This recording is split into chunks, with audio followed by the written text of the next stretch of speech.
About one more minute, we'll get going this evening.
All right, well, it is 6 p.m., so I will call to order the regularly scheduled meeting of Tuesday, January 23rd, 2024. Please join me for a flag salute. I pledge allegiance to the flag of the United States of America and to the republic for which it stands, one nation, under God, indivisible, with liberty and justice for all. The Assembly of the City and Borough of Sitka would like to respectfully acknowledge the traditional first people of Sitka. With gratitude, we proceed on Tlingit Ani. Sarah, roll call, please. Mayor Eisenbeis, Present. Mr. Mosier, Here. Mr. Pike, Here. Mr. Yestad, Here. Mr. Christensen, Here. Ms. Carlson, Here. and Mr. Sling. Here. Thank you. Any correspondence or agenda changes this evening? Seeing none, that'll bring us to our special reports. We do have a few scheduled special reports this evening, starting with Sitka Tribe of Alaska Tribal Chairman. Sarah, if we could get him on the line, please. Thank you.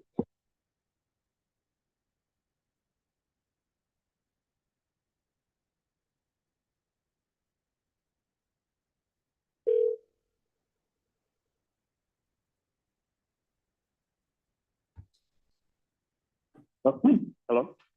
Hi, Whitty. This is Sarah calling from the Assembly meeting. We are at the time for your report. Thank you, Sarah.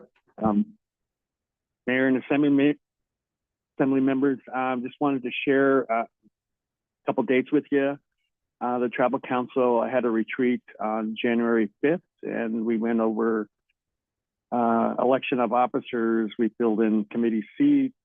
We went over the 2024 fiscal timeline, and we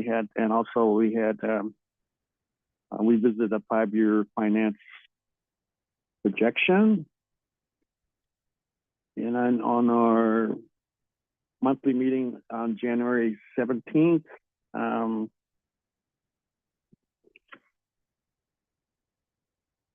we ratified and accepted officers' election results. Dion Brady is the vice chair. Lisa Way is the treasurer. And Lillian Pelposh is the secretary. Council approved enrollment resolutions and relinquishment resolution. Also appointed Lillian Pelposh to serve as a 1-year term as the chairman for the BHOM Board of Commissioners. And we approved the committee assignments. The strategic plan actions was approved. Last but not least, probably well aware that the tribe made an announcement of financial assistance to tribal citizens for the upcoming year. And that brings my report. Thank you. Thank you, Chairman. Appreciate it. Thank you. We had a scheduled special report from the school board, but Tristan, are you in the audience? I didn't see you. I didn't think so. So we'll move on to Joy Mariner with BDO. Joy was in charge of our annual audit that we did this year. I believe we did pretty well, but Joy, I'll leave all the good news to you. Great. Thank you, Mr. Mayor. Can everyone hear me okay? Not really, but we'll work on the volume on our side if we can. Okay, I'll turn this up a little bit on my end and try to speak a little bit more clearly. Is that a little better? A little, but we'll try and get some staff here to increase your volume as well. Okay. So I am sharing my screen because what I'd like to do is go through, first of all of the things that we did as the auditors and your team put together, just at a high level so you know what's involved in the audit. So you can review the results and the reports in more detail at your leisure. And then I'll go through a few details with you and the results of the audit. As the mayor indicated, the audit went really well this year. We did audit the financial statements. So this is this report. It's 143 pages long, and I assume you don't want to be there till midnight, so I'm not going to go through every page. We also performed a single audit, and for you, that's your audit of your federal and state financial assistance.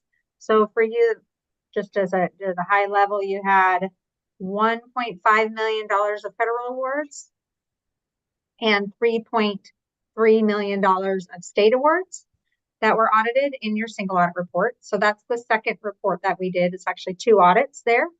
And then the last one is compliance with your passenger facility charges that you collect as part of the airport. And so that's kind of another report that's issued separately. I'm not going to go through the PFC report because it's really straightforward and there were no findings there or issues to note.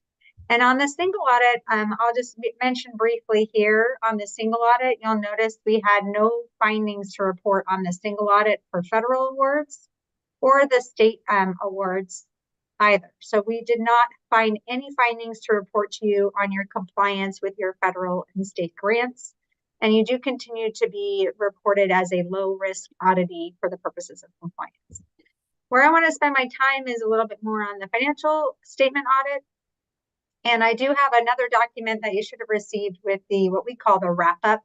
And I'll go through a few highlights on the wrap-up with you because I do work for you as the Assembly. It's important to me that we have a chance to touch base on the results of the audit, and I report to you the results of the audit directly. So thank you for giving me the time today to do that. A couple quick things. The audit was completed and issued. It was issued on January 16th.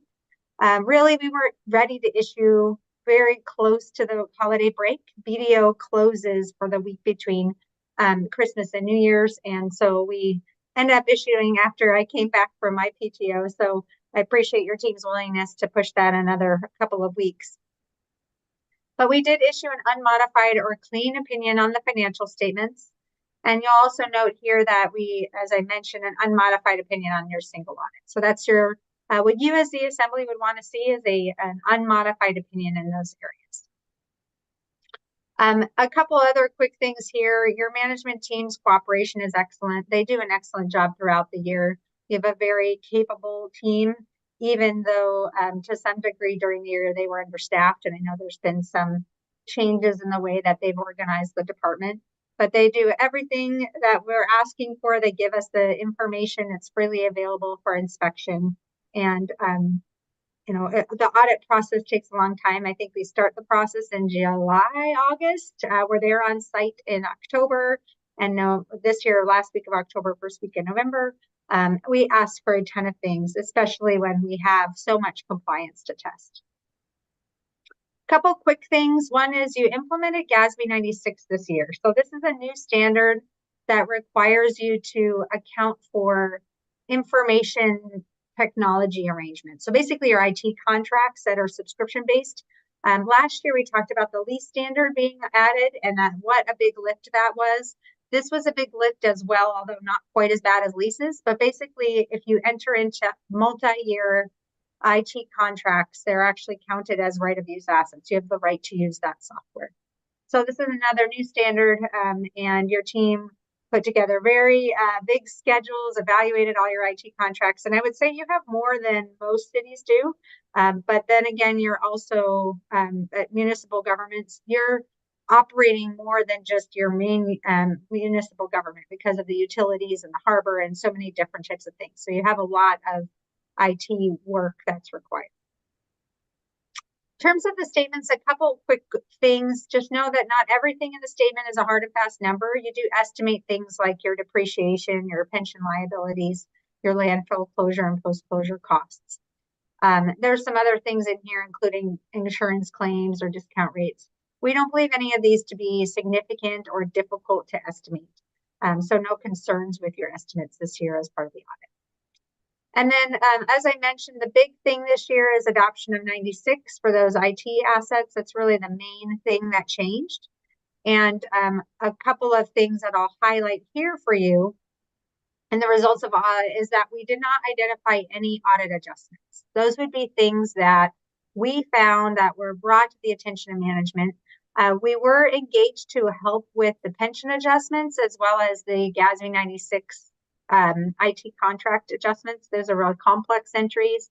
They prepared most of the schedules for the GASB 96 side, but we do assist with those. So there were adjustments posted for those areas, but that was part of our assistance that we provided this year. And then no uncorrected misstatements. These were things that if we had identified something that your team decided they didn't want to correct, we would report those to you, but nothing else here. In terms of significant focus areas, you did apply ARPA funding to your general government expenditures this year to replace your government sector lost revenue. So that we did have to audit that. And then we had 3 federal major programs. Typically, we only have 1, maybe 2. This year, there were 3 that were required to be tested, and this is just because the volume of those grants were really high this year with some of the projects that you had going on. Let's talk about internal controls briefly. We do not test your internal controls directly. We're not responsible for them. An audit's an excellent external control, and you're required by code, but also by the federal single audit requirements to have an audit. But what do? We do have to understand what your controls are. What are those checks and balances in place here at in Sitka that make sure your financial statements are correct? And then we report to you anything that we consider to be a significant deficiency we believe you need to be involved in remediating. A material weakness is something that could cause a material misstatement. And we didn't identify either of those. They would show up as findings. We do have things that are this level, the control deficiency level, which is like a business advice suggestion or management letter comment. These are not things we think that the assembly needs to be involved in remediating, but we do let you know what they are. And that's here on the next page. One is that and this is the same as last year, your finance director has administrative access to your accounting system. This is fairly common. And then several individuals have the ability to enter and post and approve their own journal entries. We audit sort of around that to some degree, and there's lots of audit trail reporting that's happening on monitoring on the back end. There's always that concern around detective control versus a preventive control. So if you can create a system where it prevents issues, that's more powerful than a system that detects them on the back end. But you do have those detective controls in place. And then the second one just went related to that implementation of GASB 96. So basically, when you have new principles, getting ahead of those, even a year ahead of those. And I think everybody was catching up from COVID, and then everybody was catching up from leases. And there was a lot of work still to be done to get GASB 96 across the threshold. Thankfully, there aren't any major statements coming out in the next couple of years that would cause any sort of problem there. So we think your team did probably better than most other entities we audit in the state with adoption of GASB 96, but always worth paying attention to those new standards and how they make it. Other things we have to tell you about if we had any disagreements or difficulties or significant delays, nothing like that happened this year. The team was prepared for us and ready. And then we are independent as part of the audit. So a couple key financial statement highlights, and I'm going to pause for a moment before I look at that and ask if you have questions on the wrap up. And then as soon as we're done with that, I'm happy to move on to just a few minor financial statement highlights. Any questions so far? I'm not seeing any at this point. Awesome. Okay, and you can hear me okay? I know you said it was harder. Is it working better? Yeah, we got the volume turned up in here. Thank you. Okay, great. Okay, so your financial statements are 143 pages long. The best part about it is this beautiful picture. I'm not sure who took it. But this is put together by your team. There are only a few city governments, municipal governments, where the finance team actually drafts this report. And it's called an annual financial or annual comprehensive financial report. I'm going to refer to it as the ACFR.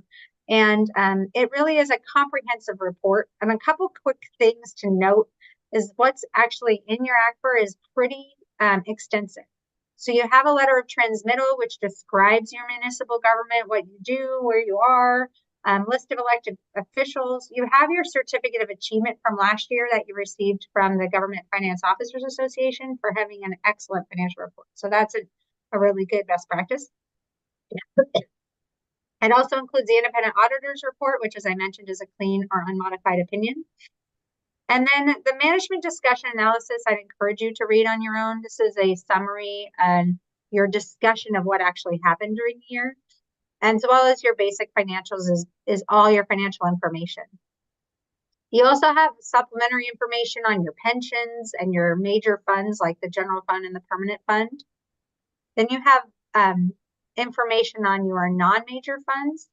And then finally, you have statistical information, which is really, really helpful. So, have this as a reference is really useful to see who are maybe your principal property taxpayers or your sales tax receipts by industry, economic, demographic statistics. The statistics are really helpful. We don't audit them necessarily. Some of them include financial numbers we do tie out, but the statistics are a really good reference. What I want to touch base on first is just a couple of key highlights. First off, to kind of note here, and this is, if you're following along, it's page 20 of the financial statements. And the statement of net position is showing you on June 30th what you had in assets, what you owed to others in liabilities, and then what's left over is what we call net position. By far, your largest category of assets, I don't know if you can see that, is your capital assets. Those are property, plant, equipment, vehicles, buildings, all of those kinds of things. So overall, across the entirety of Sitka, that number's 420 million, north of that number. Keep in mind that this is net of depreciation, so that's not what was originally paid. It's what the kind of current non-depreciated value is. You also had a significant amount of equity in central treasury. That's your cash and investments, and certain amounts even due from other entities and receivables. You have a bunch of restricted assets for your bond covenants and for your capital activity. So there's a lot of other assets, things that you own. Liabilities are things you owe to others. The biggest there is your bonds and notes payable. So these are your long-term debt. You also have a large pension liability that you can't pay off because the state doesn't let you pay that off in advance. As well as just regular liabilities that you normally see, like payables to vendors and employees, those kinds of things. And then what I want to look at instead of net position is really what's happening on your fund balance for the general fund, because I think that's going to give you a better sense of kind of what's going on. This is your statement of revenues, expenditures, and changes in fund balance for the governmental funds. And you'll note here that it's showing you just your major funds in total here. There's details in the back if you want them. But the general fund had total revenues of 37 million, total expenses of 28 million, for an excess of revenues over expenses of 9.3 million. He did transfer out 8.56 of that for a total increase in the general fund of 777,000 and an ending fund balance in the general fund of 21 million. I bring that up because it's important to be looking at your general fund, and we talk about this regularly of what that $21 million really means. $21 million, you have a lot of it is committed by this body for various purposes and for making sure you're sustainable. So that unassigned amount is 6.5 million of currently unassigned. Some of it is also wrapped up where you can't spend it. It's already kind of allocated for certain things. 3 million of that. And you also have your permanent fund, which has a fund balance at the end of the year of 24.5 million, most of which is not spendable without a vote of the people. So where you actually come down to the permanent fund, You did have investment income of over 2 million, very little in expenses. And there were transfers out in accordance with your policies that brought that total change in fund balance to 6.8 million to the negative for the permanent fund. The other major fund is called the Hospital Dedicated Special Revenue Fund, and this is kind of the remnants of what's going on with the hospital. We expected that to be in a deficit position and to be improving over time as that money is received from the hospital sale, amortized as part of the hospital sale, and spent down to pay for, I believe that's pension related. So overall, the governmental funds has a positive 1.3 million for the year. That's the direction we definitely usually want to see it go. But I think the other big part of the story is $21 million of fund balance with 28 million expenditures means you've got, almost a year full available.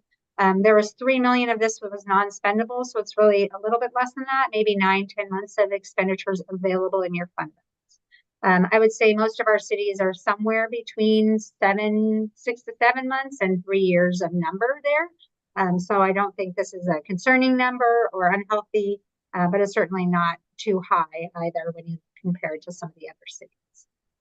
And then the last schedule I want to look at is the what's going on with your enterprise funds. So these are your electric, utility, water, solid waste, wastewater, and your harbor, as well as some non-major funds. The big story here is that I know you've been working hard on this as generally as an assembly to make sure these funds are sustainable. So, that's really the number to look at is your income or loss from operations. You are covering your interest expense in every case here, with the exception of the harbor. But the harbor, it has that raw fish tax coming in sort of below the line. So even the harbor at the end of the day is in a positive black position at the end of the year. And that I just want to kind of commend you as a group. I know you've worked hard to make sure that your enterprise and your utilities are sustainable. That's very important, and especially as you're looking at infrastructure improvements and future of your community, being able to fund depreciation, being able to fund what your utilities are doing on a yearly basis is an important factor to consider. So that's the other statement I wanted to look at.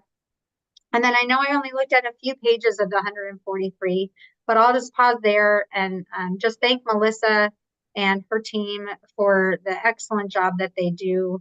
They do an excellent job, and it's a lot of work throughout the year. I know Denise worked really hard on getting all of that prepped ready. Melissa was running financial statements through on the weekends, and they just are an excellent team to work with. Certainly appreciate all their efforts. And with that, I'm just going to open it up to you. I'm happy to go through in more detail if you'd prefer, but that's really the conclusion of my report. Thank you, Joy. I appreciate that. I don't know if you can see or not, but we have a room full of high school students, and I can just tell on their faces that they can't wait to go jump into some audited reports and jump into the auditing world. So I think you're I'd be happy to hire every high school challenges in student your career here soon. Questions from the assembly? Right. Tor? Yeah, it's not really necessarily a question, it's an observation. When I first started on the assembly, our audits came out pretty decent, but that was a very new thing. There was a point in time, Stan Filler used to always ask at this point, can we balance the checkbook? Because just a few years before that, I think the mid-90s, we couldn't. We didn't have those controls. It was kind of a mess. So I really appreciate this. I appreciate the work you guys do, but more importantly, I really appreciate bringing back you reporting such a clean report, because I'm acutely aware that isn't the case everywhere, and it hasn't always been the case here. And so that it's something that allows us to do a lot of things we wouldn't normally do if we didn't really know where our numbers are. So it's all part of a system, and I appreciate your being part of it. Thank you. Anything else from the assembly? Yeah. Go. I'll just say a quick thank you, Joy. Appreciate it. And definitely thanks to Melissa and the staff I know there is a tremendous amount of work that goes to make this happen, and we're all very grateful for this. Thank you.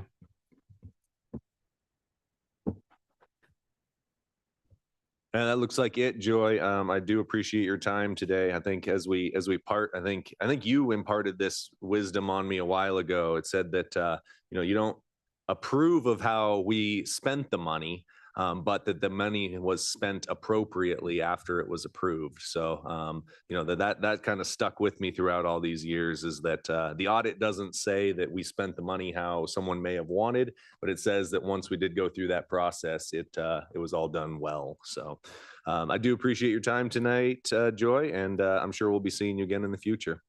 Yes, thank you. And if anybody has questions as you work through 200 pages of detail, please feel free to reach out to me through the mayor and the clerk. I am happy to answer additional questions. But enjoy your evening, and I hope the high school students all apply to be accountants and auditors someday. You should see all the hands shooting up in the room right now. It's amazing. Thanks, Joy. All right, have a good one. So moving along on our special reports tonight, is there anyone else for government to government? Municipal boards, commissions, committees? Municipal departments? School district? And students and guests?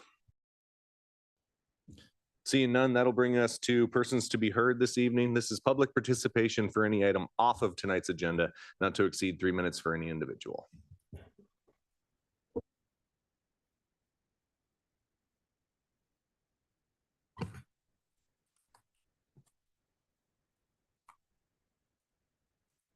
Good evening. My name is Sam Pointer. I get it, John is politically appointed. It's your prerogative to do what you want to do. I don't plan on leaving Sitka. I love it here.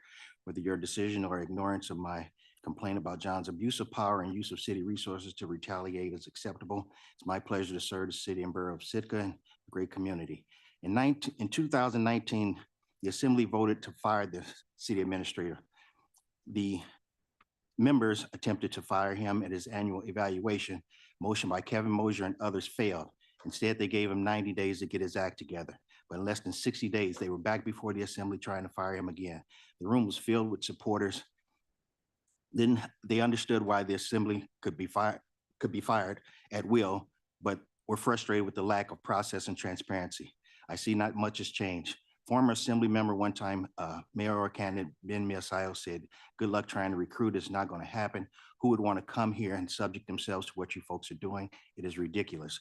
There are some that are for and against the decision, including a police officer who was part of a pending litigation at that time. When it came time for deliberation, one member wanted to go into executive session.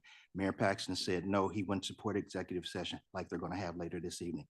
Town needs to hear this. The great Mayor Paxton said, "Tell me why you had this midnight idea to suspend him when we had a process going to the mid-July." Assembly members sponsoring a resolution giving their reasons. One particular was how the administrator addressed the ongoing turmoil at the city police department. Mr. Mosier said he wanted the administrator who he can trust.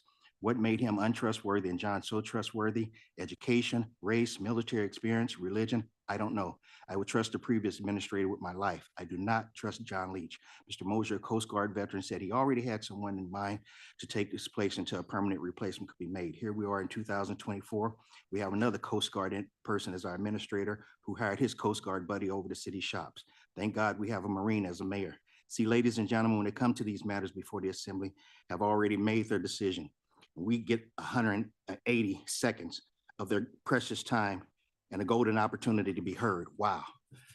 Back when Mayor Paxton and assembly members were in opposition, the administrator addressed concerns over staffing department. They wanted him to fire 3 department heads in 6 months. He didn't want to do that. He said if it comes down, he'd rather be fired than them. Some assembly persons took issue with that.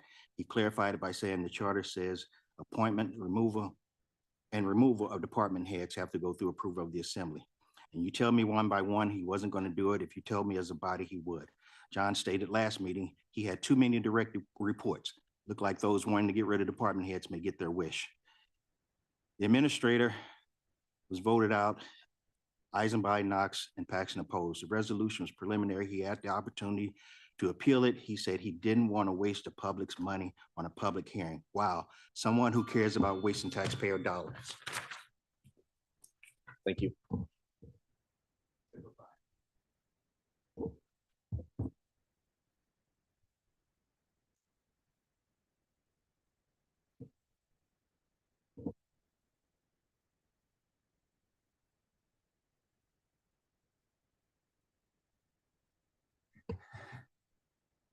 Good evening. My name is Richard Ween, and I'm sure that you missed me. I'm sorry I was unable to attend the last several meetings. And one important thing is I do not believe that we have a room full of future accountants and auditors. But that being said, we are in a constitutional republic and they represent the future. And what I am demonstrating is part of what I'll say democracy is, and that is getting up and as Mr. Pointer was here last, and expressing your opinion. And I hope some of the students behind me will get up and if they have an issue to talk about. Since they are here, I was wondering what they thought about yesterday's headline in the Anchorage Daily News, which had to do with Alaska Department of Education lowers standards for student scores, citing a nationally high bar. And one of the issues here is the proficiency rate.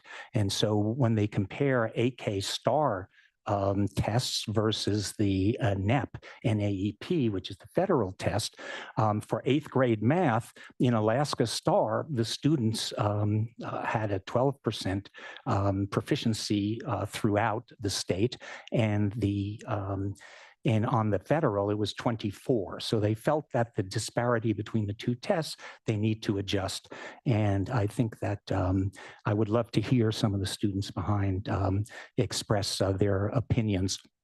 One aspect that I'd like to bring up for the record is that we had a tourism task force and that, a tourism town hall, and that apparently 1 hour of testimony was not recorded. And so for the record, I would like to hope that the city will restitute that record, because there are several aspects to fulfill, which have full recordings where they can reconstitute. And the other thing is that when you deal with tourism, it is important to know that Sitka should be the special place, not Coney Island, where we have all these crowds and nonsense events, because Sitka is a beautiful place. We have been gifted a beautiful ecology, and you can't come here and have a zip line. That's nonsensical. You can't have this idiotic forest walk down in some of the most valuable property here in Sitka. And so the important thing to remember is that Sitka is a very special place and we need to preserve it. Thank you.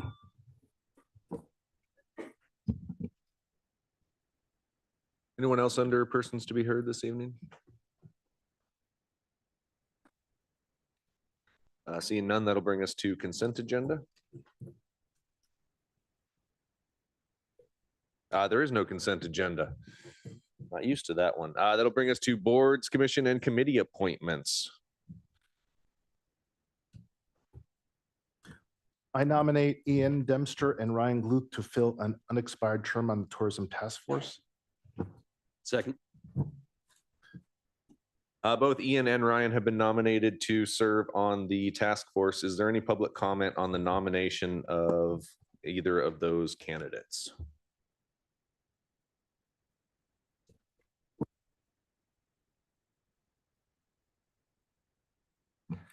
Good after evening. My name is Richard Ween, and I am exerting my right as a citizen to speak on issue. This has to do with the appointment of the Tourism Task Force. It wasn't mentioned which seat that they would be taking, and I believe it is the general seat. And to me, that is of something of great importance. And in that, and in going through the various CVs, I note several things. I actually before the meeting met Mr. Dempster, who's in the room tonight. He seems like a really great guy. However, this is the general seat, and therefore it is hard for me to recommend him for this position because one, he has a business. And that he also is represented on the Safeguard Sitka website, which is Chris McGraw's website. And so clearly it is more of a business position, which the assembly outlined to have a dispersion and diversity. And so I feel that as maybe well qualified he might be, I think he is not the individual for the position. Ryan Gluth is the senior pastor at the Assembly of God Church.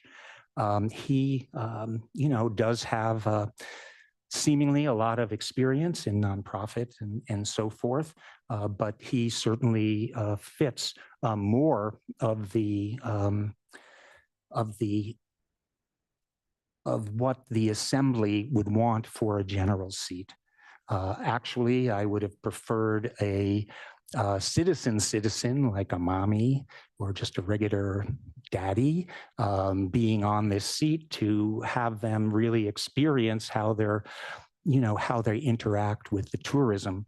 But those are my thoughts. I think this is a general seat, and you need to remember it's a general seat and not a business seat.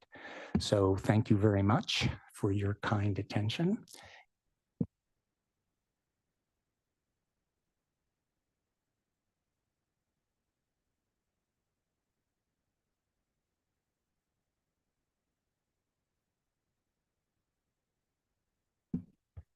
Hi, my name is Claudia Lassesse, and I want to speak to that position as well.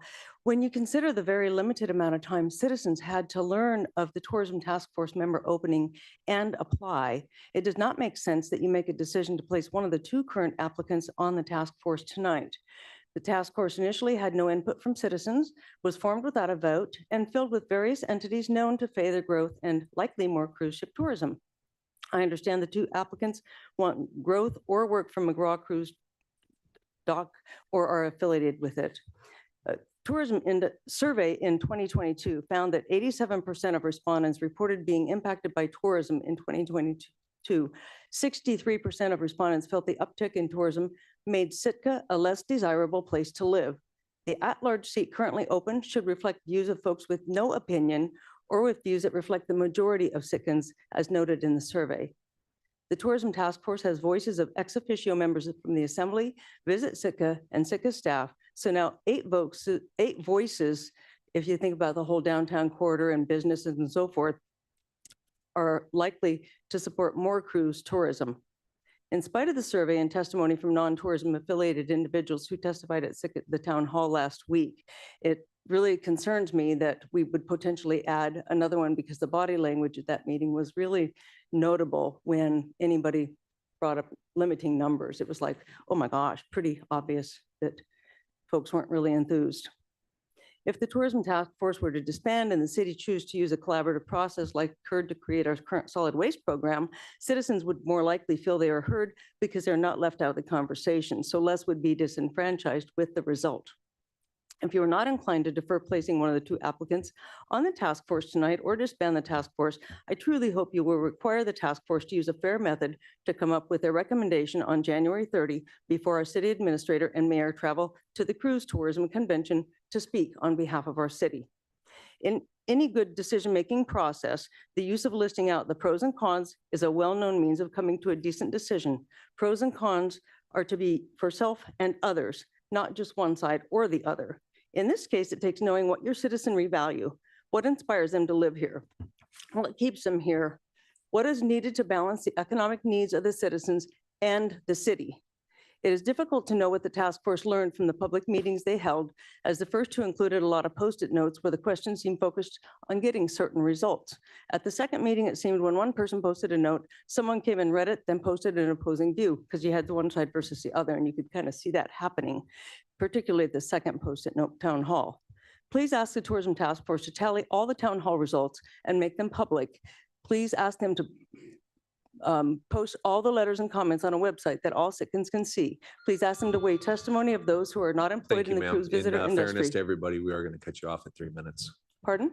I said, in fairness to everybody, we are going to cut you off at your 3 minutes. Thank you. Thank you. Appreciate your time.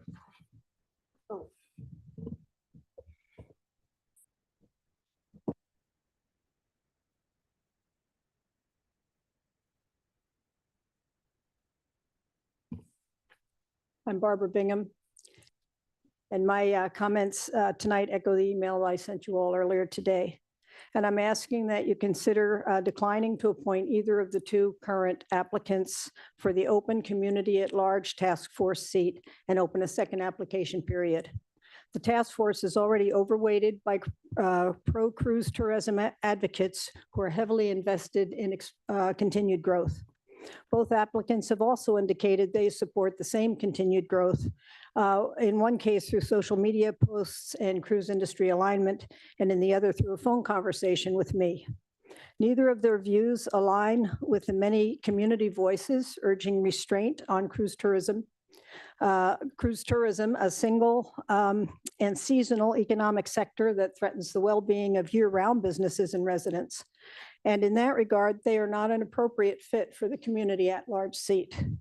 As a task force member, I've been integrally involved in the community outreach events we've done and can attest that a significant body of response and testimony from the community is asking for meaningful limits and preservation of our small town rural Alaskan home. We urgently need a valid quantified assessment of the true economic and environmental impacts of cruise tourism, pros and cons, and we need a balanced task force to provide objective and informed input to the Assembly. Thank you.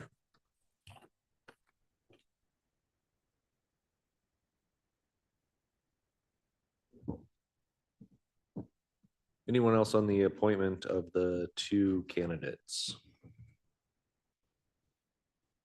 Seeing none, we'll bring it back to the Assembly for discussion.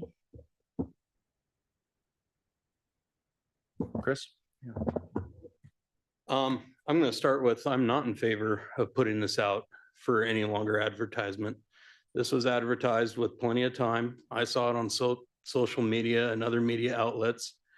Everyone in this town had an equal opportunity to apply for this seat. So the fact that these two potential candidates might happen to be pro-tourism, it's not their fault. You know, if someone else was not pro-tourism or neutral, they had the opportunity to apply. They didn't. And I feel as though it's unfair to our two candidates to put it out for longer, and it's unfair to the task force. They have a lot of work to do in these 3 coming months. And we cannot delay by putting this off. We need to get a full task force and have them keep on working. And this is going to be, I mean, I give anyone credit who wants to do this, whether they're pro or anti, they're going to be in some crosshairs here. And I feel for them, but I do thank everyone who's wanted to put the time in to do this, because it's not easy. And I appreciate Ian and Ryan here for putting in their applications. I think they're both great candidates. I was really excited reading both of them. I think we're fortunate to have either on here. You know, they both bring lots to the table. You know, I honestly, I'm still going back and forth between the two. I do have to say, I've seen Ian at a lot of the meetings, so I feel like he might be able to jump in and be already caught up and ready to run. And I definitely think that that will be beneficial considering the short time frame that we have. But I do believe after reading Ryan's application that he would also fit very well. And I'm really not going to be disappointed with either one. So. Yeah, so I know that my initial thought was maybe we should go back out, but I understand what Chris is saying there. One thing that I was a little disappointed to see when I was looking through Ian's, there's no mention that he's personally involved in a business that's in the cruise business. He does, at least that I could find. I saw that he's on Safeguard Sitka's Future Coalition. But if he and his wife really do have a tourism related business, that should have been in here. The other thought, looking to this, but I don't want to disparage him. I mean, it's not. I'm sure it wasn't intentional. Where is it? I didn't see it. It's under conflict of interests on the main application page. Oh,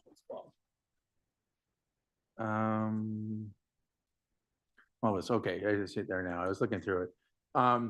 Well, like I said, regardless, that does make me pause. The other thing is how long you've been in Sitka isn't really a huge issue all the time for me, but the other applicant has been here significantly longer, has also been involved with a lot of different things besides his normal job. I was interested to see that he was all the different organizations he's been a board member on and things. So at this juncture, I guess I'm more tempted to vote for Ryan. I do wish more people had bumps, but they didn't. And this is a common thing. I mean, nobody else put their name forward.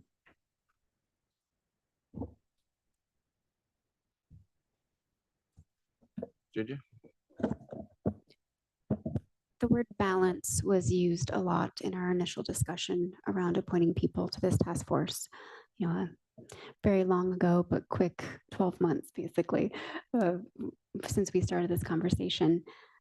And the at-large is the biggest group. So I think all Sitkans can qualify to some degree. When you put in that word balance, I think thinking of the other kind of specific seats that we've outlined for this 9-member task force, I'd want to lean to the person that doesn't have a listed conflict and doesn't have a kind of inroad into the industry specifically that can represent the widest swath of Sitkans.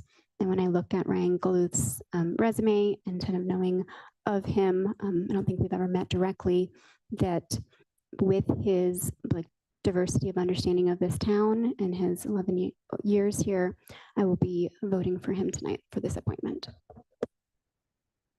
Tim?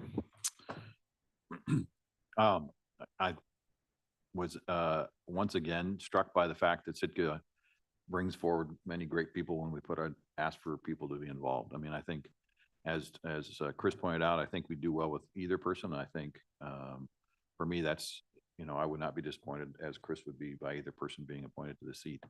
So I think balance is important. But, one of the things that I've learned through my time here is, Sitkans are in favor of Sitka and they tend to do what's best for Sitka. So I've been impressed with what the task force has been thinking so far. So I'll be waiting to see where we go on this one. I think that's kind of where I'm at as well, is that we have an issue that has become polarizing. While I don't think it needs to be as polarizing as it is, because we have 2 residents of Sitka who want to do the best for Sitka. Everybody has a slightly different point of view on how we get there. But I don't think either of these names want to do the worst for Sitka. I don't think they want to destroy our town. We are very fortunate to have two names that whichever way we go, the task force is going to win, the community is going to win, and the assembly is going to win. So that is positive.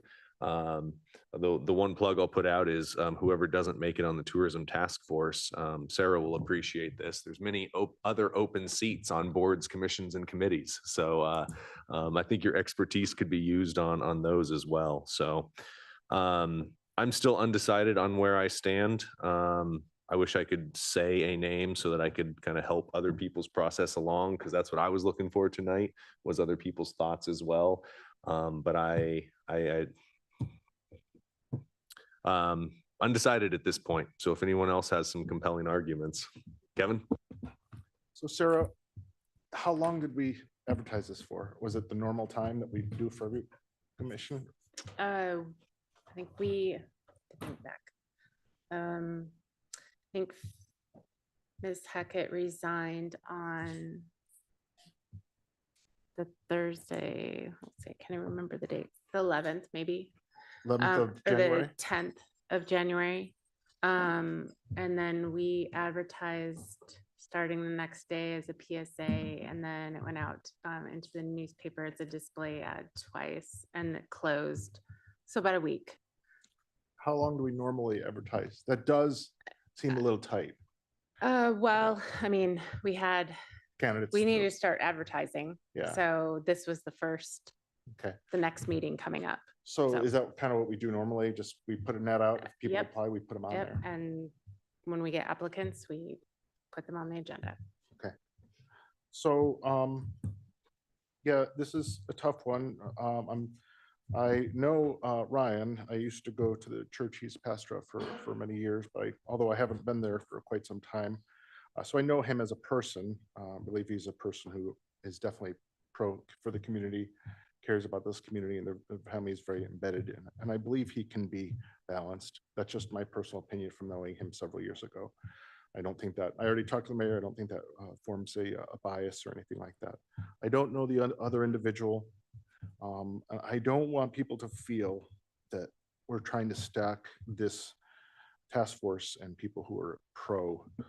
A week or so does seem like a short turnaround, but if this is the way we normally do this, other people did have a chance to put their names in, and these folks did.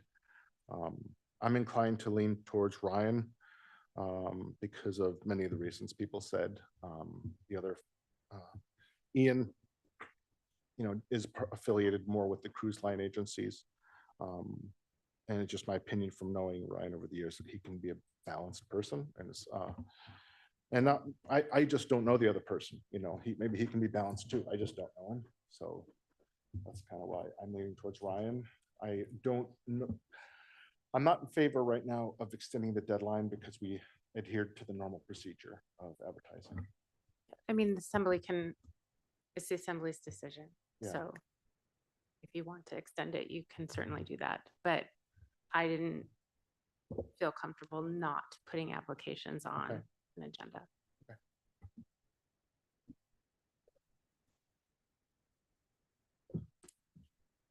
Anything else from the assembly? Or should we go to a round one of voting and then potentially follow up? Sarah, on the nominations. Right, so I'll call each member's name and then you can state the applicant. Mr. Pike, Ryan, Ms. Carlson, Ryan Gluth. Mr. Celine, Ryan Gluth, Mr. Mosier, Ryan Gluth, Mr. Yestad, Ian, Mr. Christensen, Ryan Gluth. and Mayor Eisenbais. Ryan. Right, the vote, 6 votes for Ryan and 1 for Ian. So Ryan is appointed. Thank you. As we are about at the top of the hour, we'll go ahead and take our recess right now. You're welcome, those of you who get to be excused at the top of the hour, for an extra 5 minutes in your night.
I was gonna say the assembly's seated, but Scotty's decided to stand tonight, so we'll get you some up and down desks if you need.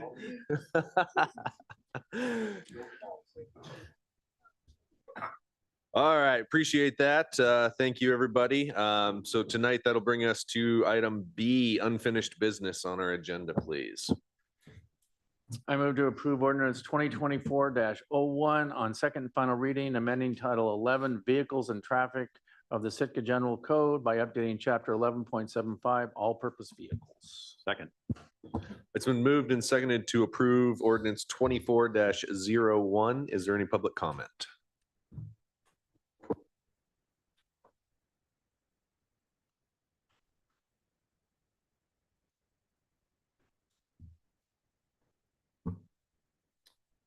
Mike Finn, President, Sitka All Train Riders, Mayor and Assembly members. My original request back in April of 23 was 5 changes to the APV ordinances, but after meeting with two sponsors, it was narrowed down to 2. All along, I've requested the midnight to 5 a.m. driving restriction to be completely removed. It wasn't until last week's assembly meeting did I realize that item G was not deleted, but instead reworded. Going to the airport and ferry terminal for departures and arrivals is not really helping us. Nobody's going to drive their APV to the airport with luggage stacked on their racks and leave the APV just sitting there unlocked. The request to remove the curfew is because it's the only mode of transportation for some APV owners. I went back to look at past assembly meetings, and the biggest concerns were noise and speed. As for speed, not one ticket has been given out in the past 2 years. Concerning noise, I think most of you are familiar with the old 2-strokes or hearing one at cruise off when you're out walking. So I took a sound meter out and did some research for you. At idle 2 feet away, directly off the exhaust, I recorded the following. My UTV, which is the largest engine made, 74 decibels. Dodge Ram pickup, 82. Chevy diesel pickup, 3/4 ton, 90. Harley Davidson motorcycle, 93. All the above were stock vehicles, including my UTV. A quick word about decibels without getting into sound density. It's going by just what you could hear called sound volume. 10 decibels is 2 times louder, 20 decibels is 4 times louder. So a UTV at 75 and a diesel truck at 90, the diesel truck is 3 times louder. You can clearly see a APV is very quiet when compared to stock diesel pickup. As you increase speed and airflow, noise goes up proportionally. I stood on the sidewalk out Solomon Creek Road with a sound meter for 20 minutes. Cars and pickups went by approximately 35 miles an hour, 10 feet away. I had readings from 78 to 95. I had my son do the same in my UTV and it read 83. So a stock pickup and some UTVs are 2 times louder than my UTV. In addition, we are restricted in many more ways to prevent noise and keep safety in the forefront. We are required to have lighted turn signals, but trucks, cars, and motorcycles can use hand signals even in the dark. No modified exhausts are allowed on an APV, and no passing 24/7 if you're on an APV. Finally, this ordinance has been flawed since day one. Speaking with past Sitka police officers, there's no way they can pull an APV over, just ask where you're going. So without some other issue, they can't enforce this curfew, which if handled wrong could get the city in trouble. Tonight, I'm asking for someone to request the removal of line G from the APV ordinance and vote to eliminate these curfew hours. As I said 2 years ago, I'll be the first to come back to this assembly if any changes are needed, good or bad for our riders. We are not trying to be above the law, but instead wish to be treated the same as others. Thank you.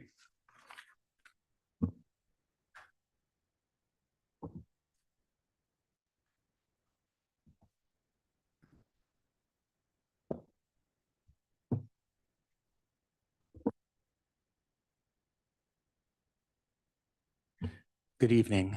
My name is Richard Ween, and the room feels so empty.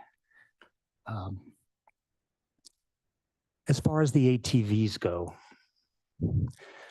to me, the most fearsome vehicle on the road is a bicycle pulling one of those little baby carriages with a child in it. That really is something that I feel has a real potential. Though we are a bike city and we have many, many narrow roads. And so if we are going to let those around, and if we are going to let e-bicycles crowd the cross trail and have a lot of, I don't know, share a little terror around town from going quickly, I think this needs to be reevaluated. Oh, did I forget buses? that we allowed buses out there. I wonder what those decibels are with those. And yet we allow all of these potentially catastrophes running out there. But ATVs, which actually potentially represent affordable transportation for people, really. And I think it was a good thing that people had to upgrade with lights and all those other things, safety features.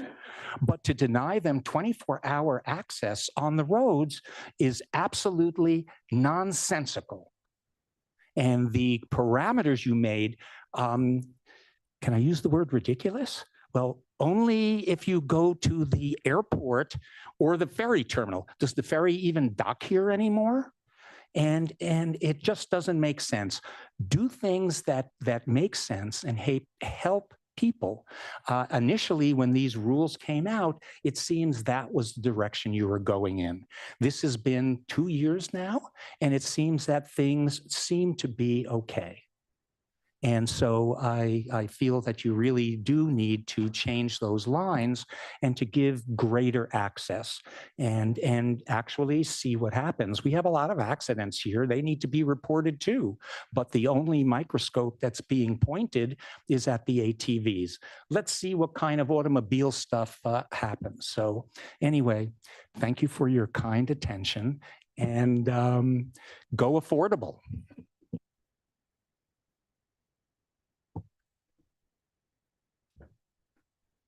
Anyone else on 24-01? I'll bring it back to the assembly for deliberation. Chris? So I started with Mike on this, oh gosh, early summer. And removing or the section G was a part of his original ask. And in the end, that obviously isn't what happened. There was a bit of miscommunication or lack of communication on my part, and Mike didn't realize that up front until last meeting. Him and I had a discussion about that, and I want to honor his original ask, and I want to make the motion to amend this ordinance and strike section G from lines 89 to 97. Second. It's been moved and seconded to strike item G from code under ATVs. Is there any public comment? And that's for hours of operation, that section. Correct. Thank you. Before we go to public testimony, just major change, Brian? Yes. Yeah, I mean, I figured just. Major change, but Yeah, I'll so be another glad to meeting. make it. Well, I do what the sponsors tell me to do.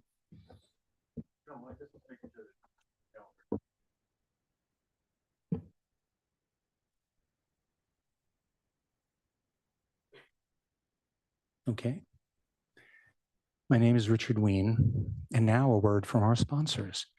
I think that this was a very correct decision, and I think a step forward, and you can't get a cheaper convertible. So thank you very much. Is there any other public comment on the removal of item G, hours of operations from ATV code? Assembly deliberation on the amendment? Tor? Yeah, Chris beat me to that one. You know, part of the reason I brought up major change is as I read it, it isn't. Because it's only a few hours a day and they can already go to work and they can already go to the airport, you know, at the old, and they can go to the ferry terminal. So doesn't really bring up that much more. And so, I mean, I know technically it is a major change, but I don't think it really in real world it is. The only comment I'll make is everybody keeps talking about how much more affordable they are. Have you priced one lately? You can buy a fairly nice car. But anyway, yeah, I don't think this is a huge change and I don't think it's a problem. Kevin? Chris was Okay. either or. So I'll approve this, this amendment. And I thought about this, you know, we're taking a chance. I know some people might not like this comment, but if it gets to, if the noise got to a level where it didn't work out, we can switch it. So we're gonna give this a chance if this passes. Chris? I guess I want to give a little bit of background of why we wound up where we wound up. When Mike made his request, Tim and I had discussed it, and we kind of came to a mutual agreement. We wanted something that would pass. And we had a concern that if we tried to strike G, that it would not pass. And we wanted to try to make this as usable as possible, and have as many excuses, I guess, to go out and be able to drive around and get from point A to B. In general, I don't approve of any sort of curfew. You know, someone on a motorcycle or anything, you know, a similar vehicle that just happens to have 2 wheels instead of 4, can be out at these hours. So in general, personally, I didn't want it. I didn't want to see it. So I'm happy to make the amendment.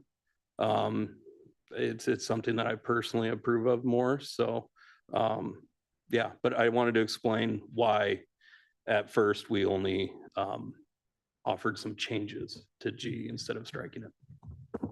Tim? Absolutely.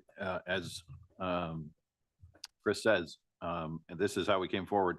You know, when you're looking at how you might want to change something, what comes out of that is a compromise generally. Like, this is all of our community. This is everyone. This is the entire assembly.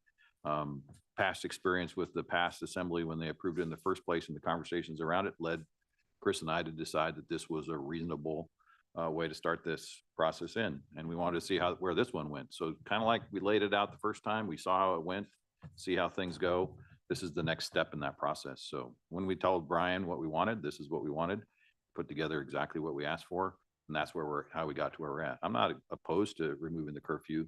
It was our estimation that the assembly would be more willing to pass it if there was a curfew, since there's already, that process had already begun and the past conversations at the assembly table had led us to that conclusion. So, you know, as we talk about how we got here because of a calculation of how we could make this work and what would make this supportable by the assembly at the time. So if the assembly's in favor of removing the curfew, awesome. JJ? Got a question for you, Brian. Is it, since this is second reading, what does the major change mean? Does that mean it comes back again, or? It starts over. I mean, it has to go one more reading again. Okay. This is the first reading. Next time will be the second reading. Okay, thank you. Because that helps me decide, because I'd have to look into this and have to research more. First thing that comes to mind is, you know, the intensity of the lights on an ATV don't seem as bright. So in the middle of the night, where it's pretty much guaranteed to be dark year round, if you're going 45 miles an hour, can you see? Is that safe? So I'll have to look into that and figure out more about the noise. You rattled off some good decibel readings, but my kind of front of mind understanding of the logarithmic scale isn't as good as it used to be. So thank you there. So I'm willing to vote yes on this tonight, but I'll have to do that research to make sure. Well, midnight or 5 o'clock in the winter, 3 o'clock sometimes even. I hold no vested interest in this one way or another. If it's great that it was offered up, if it passes, great. If it doesn't pass, that's fine as well. The one thing that I do appreciate about this process, though, is I think the assembly, in passing the original ordinance allowing all of this, kind of had an unspoken agreement with the Sitka ATV Riders Club, and that was, let's work together to find an ordinance that works the best for everybody. And I think we're going through that process right now, where some deficiencies have been identified, where some improvements can be made. But I also think that the ATV Riders Club, if they see issues, I think they're going to bring that to us just as readily. At least that's my hope in this back and forth compromise. And I don't really think we're going to have an issue with 1 a.m. ATV riders, because the only guy I see is that guy on the yellow bike riding every single day, rain or shine. And man, that guy, he's hardcore. I don't know who he is. He should introduce me sometime. I need to shake his hand. He's more a hardcore Alaskan than I am, that's for sure. But no, I think that, a lot of the concerns initially have come to be unfounded with the ATV uses on our roads. So I will vote in favor of this amendment. Anything else on the amendment with the Assembly? Sarah? All right, on the amendment to strike section G, which is hours of operation, which would remove the curfew. Mayor Eisenbais, Yes. Mr. Christensen, Yes. Ms. Carlson, Yes. Mr. Celine, Yes. Mr. Pike, Yes. Mr. Yestad, Yes. and Mr. Mosier. Yes. Okay, the amendment passes 7-0. Now we're back to the main motion. Back to the main motion as amended. Anything else from the Assembly on this? This will come back for another reading. Sarah, on the amended motion? Mr. Yestad, Yes. Mr. Celine, Yes. Mr. Pike, Yes. Mayor Eisenbais, Yes. Ms. Carlson, Yes. Mr. Mosier, Yes. and Mr. Christensen. Yes. Okay, the motion passes 7-0, and as the mayor stated, this will come back for a second reading as amended on February 13th. Thank you. Brings us to item C, please. I move to approve ordinance 2024-02 on second and final reading, making supplemental appropriations for fiscal year 2024 Fisherman's Work Float Fortification. Second. That's been moved and seconded to approve ordinance 24-02. Is there any public comment?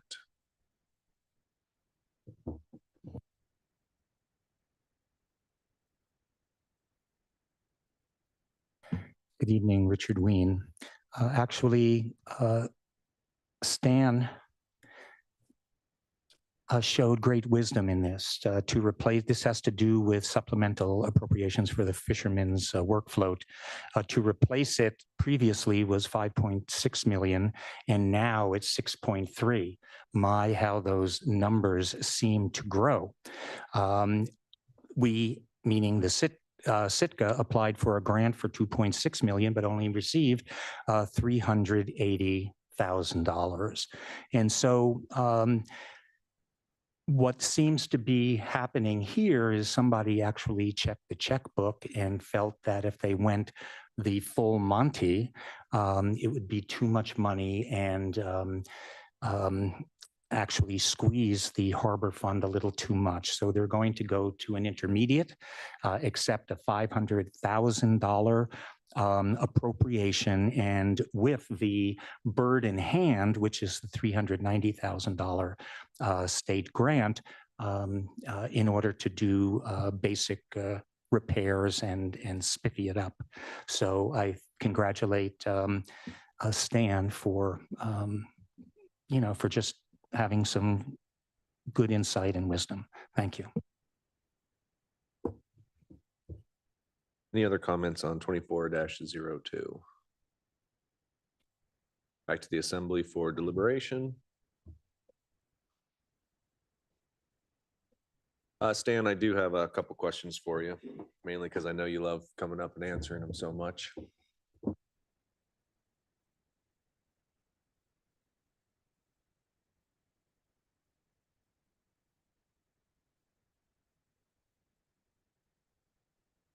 Good evening, Stan Eliason.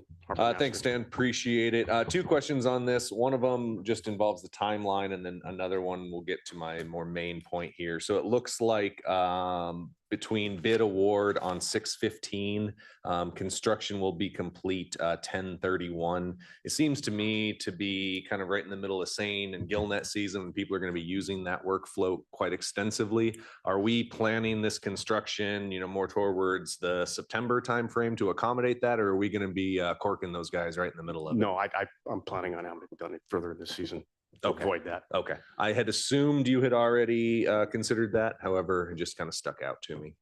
And then the other question would be, generally, do we charge for use for the workflow? Yes, we do. And it And- generates approximately $1,200 a year. $1,200 a year. So that kind of brings me to my point here. I don't think that I can vote in favor of this rebuild at this point, because this is city infrastructure that does not generate the funds necessary to keep it up. I think it's been said in the past that all rate users somewhat subsidize this, and I think that's what's happening right now, unless I'm mistaken. Not mistaken. Okay, so the guy with the 19-foot skiff is paying for the fisherman's work float. The guy who with the 60-foot plus pleasure boat is paying for the fisherman's work float, whether they use it or not. I think this is one of those facilities that should be self-maintaining with its revenue path, perhaps not completely, but much more than $12,000 a year. So this is just my continued push to make this not necessarily a massive revenue generator, but at least be able to cover its basis cost. Because when we were looking at, $5.5 million for this, it's like, oh wow, that's a large chunk out of the harbor infrastructure that is only utilized by a few. So that's where I stand on this. Stan, I thank you for that. Any other questions for Stan while he's up here? Tor for Stan? No. Okay. Thanks, Stan. Appreciate you. You're welcome. Thank you. Tor? Well, I understand where you're coming from on that. However, I think there's a couple of other factors we need to be aware of. First of all, is a raw fish tax. We saw earlier, we get about 1.2 last year. 1.4. Fish, what's that? 1.4. 1.4, excuse me. I did have a question, sorry. And that is a direct result of fishermen who use that float. So you could argue that that is part of the reason for that. The other thing is, every time I've worked on my boat, from my little bitty sailboat to my dad's big one before it was gone, we spent money, lots of it. I mean, that's the nature of boat work. And those get spent at local businesses. There's a lot of benefits to being able to work on your boat here in town, even if it's small stuff. And so I view this as a necessary adjunct to our harbor system. It's something that helps keep the boats here, helps keep them running. I mean, honestly, if you think about if a seiner or a boat manages to get back out on the water a week earlier because they managed to do a quick fix there rather than have to go get pulled someplace else or pull the boat, and that's one load of fish that we get raw fish tax on. And you could argue that that is direct result of this facility. But regardless, we should be doing as much as we can to make fishing a slightly less stressful occupation. Not saying this is going to make or break somebody, but every little bit helps. And there's only so many places you can drop your poles and work on them. And so I don't expect to make money on this. I think it's nice that we can get some help from the state on it. I like the idea of, fixing it up and getting another 10 years out of it or so. That's I think something we should be doing all the time, all across the city. But I don't think this is something we can make go away. And I don't think we're ever going to get any significant amount of money out of it. So I will be supporting this. I think Stan Scott? said it was $1,200, not 12,000 is all they earn. And the state built all those harbors at a loss just to keep commerce going. They used to call that place the pole float. And then gill netters started coming to town, and I just don't agree with the $6 million. That's where I believe costs could be cut, but I stand with Thor that we got to support what's left of our fishing fleet during the global collapse of seafood. JJ? I don't think that low income is gonna hit the threshold for me to not approve this tonight, but perhaps if I could encourage Stan to look at a different rate structure, because you do want to discourage people like me for seeing that as just a general event space. Because if with rates like that, I'll be hosting all sorts of parties on that work float if it's cheaper than the shelter at the rec. So encouragement there. Chris, and then Kevin. Yeah, I think Tor really kind of hit the nail on the head here. You know, the commercial fleet brings a lot of raw fish tax in addition to their harbor mortgage that they're paying every year. So having something that help kind of service the fleet, I think is somewhat acceptable. I don't disagree. Maybe we should relook at the rate structure. Maybe I'll propose that to Stan. You know, and half the reason for that is so people don't try to use the work float as a transient float. We've kind of run across that in years past. But I do have to say, having that work float is, you know, just, I'm a saner, so I'm thinking in saner terms.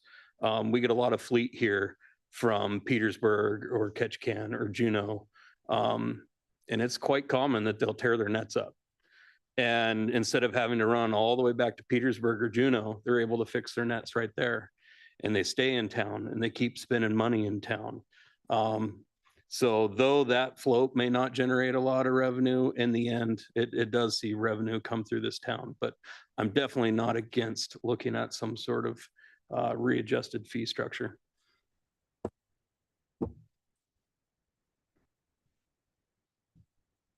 Nice. He's all right. Thank you for those who provided some counterpoints to my argument. I'll still push for a fee structure for this float. And then using some of the same logic, I look forward to having a free haul out as well as we go forward. Sarah? On the motion to approve ordinance 2024-02 on second and final reading, Mr. Christensen, Yes. Ms. Carlson, Yes. Mr. Mosher, Yes. Mr. Yestad, Yes. Mr. Celine, Yes. Mr. Pike, Yes. and Mayor Eisenbeis. No. The motion passes 6-1 on item C, and that's second and final reading. So this will bring us to new business item D.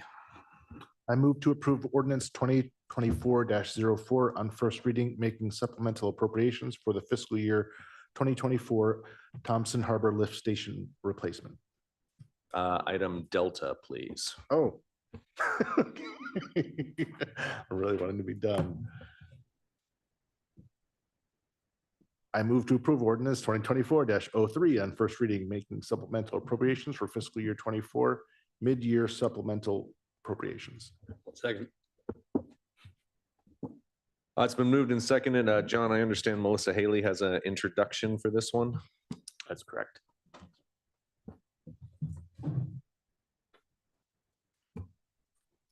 Okay, so this is our mid-year supplemental appropriation that we come forward with every year, as we have yet to not need one as we go throughout the year. There's a combination of issues that we're addressing with this appropriation. In some cases, as the year has gone by, we realize that perhaps the appropriation that was made around this time last year was not the right flavor. For example, we have a few instances where we have funding that we thought would be most useful in personnel, but we actually need it in contract services instead. Those are net zero changes. Another one is moving an operating appropriation to capital, just realizing that the type of software that appropriation is more appropriate to be capitalized. We also have some areas where we have identified funds that might be running ahead of budget. We've reviewed those, made sure that those are justified.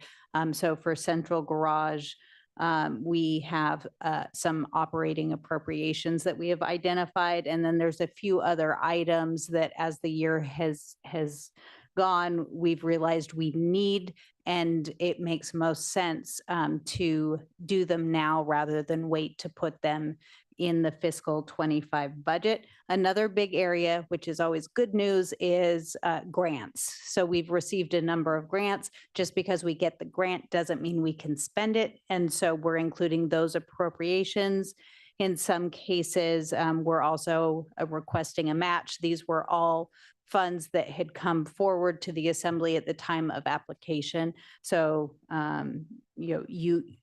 this body approved those and the projected match amount, but we still need the appropriation to make that final. And then there's just a few places where we're moving appropriations. For example, we have most of our tourism budget sitting under Harrigan Centennial Hall. As the years progressed, we've realized it makes sense to have a piece of that in planning, since Amy is leading so much of the tourism efforts. So I'm available if there are any questions, and I think most of the people from the areas that have appropriations are here as well. Thank you. Is there any public comment on ordinance 24-03?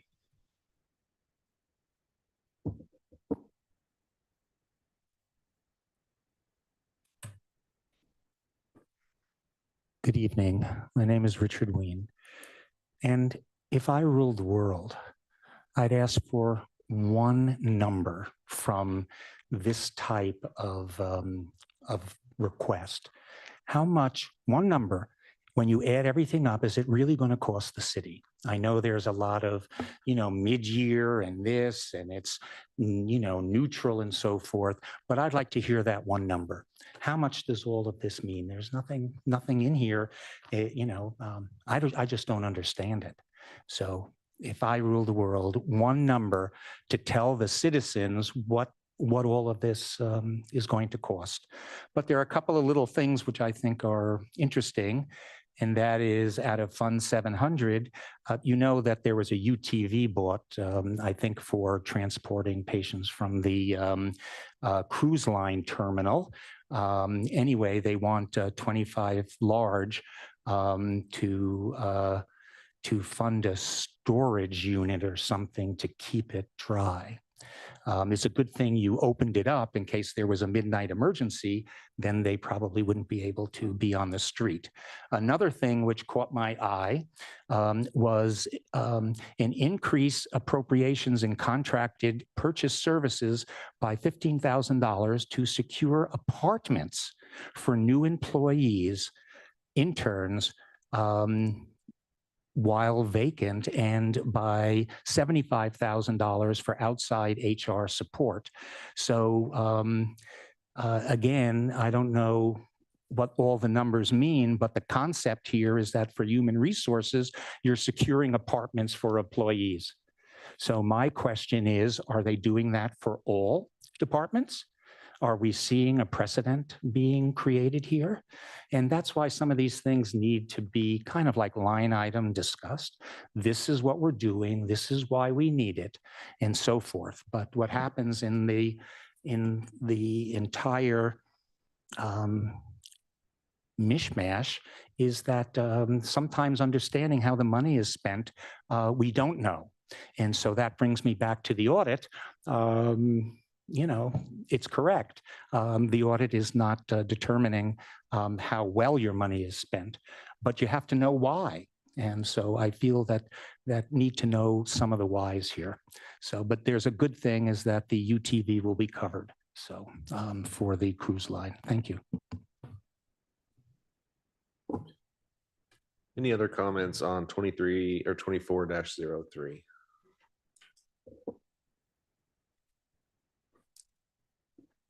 Good evening. My name is Austin Cranford. I just wanted to piggyback off of something the doctor mentioned. He mentioned the $15,000 to secure apartments for new employees and interns. But what caught my eye is we're paying $15,000 for apartments and interns, but right underneath it, we have reduce appropriations for personnel by $75,000. Even further down, we have reduce appropriations for personnel by $50,000 in the municipal clerk. What are we renting apartments for? What personnel? What employees? They don't exist. And that's all I'm concerned about. Thank you.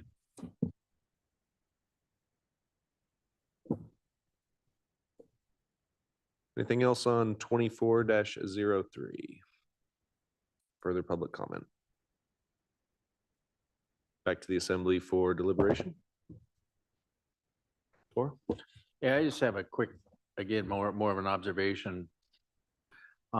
Given the size of our budget, depending on how you count all the enterprise funds, or if it's just a general fund, but either way, it's huge. This is a short list. And most of it pretty much falls under almost housekeeping or things change. And I think it's important to remember that a budget is not set in stone. There's nothing, a budget is in our case, a really good estimate on how we're going to spend our money, but it's still an estimate. I think it goes to the staff's budgeting ability that it's so short. And because we have a staff that works really hard to produce an accurate, as close as they can budget, I guarantee you, if I was in John's job and I did that or whatever, it would be pages and pages. It would not be essentially a page. So these all look reasonable. And I think it is, as we learned earlier, a tribute to how tight the ship is, Ron, that this is few. So, Kevin? Yeah, I would agree with Tor on that. I was going to say thank you to the staff for running such a tight ship, for having your ducks in a row, so to speak. And again, like Tor said, a budget is flexible, and sometimes as things change, you have to make decisions to any type of change doesn't mean there's something wrong. So thank you very much.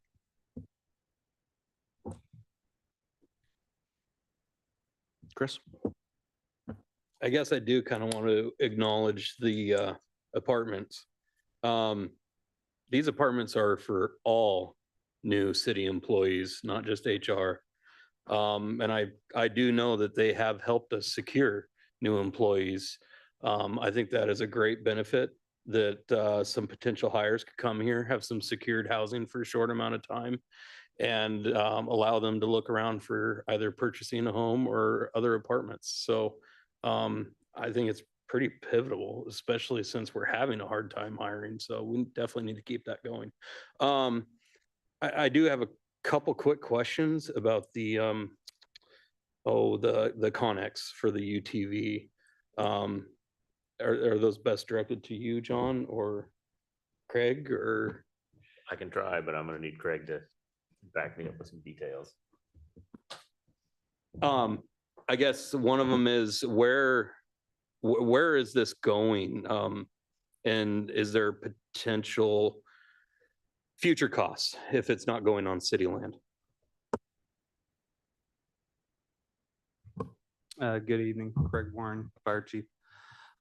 So in a nutshell, originally Chris McGraw was hoping to have a space for us to park this.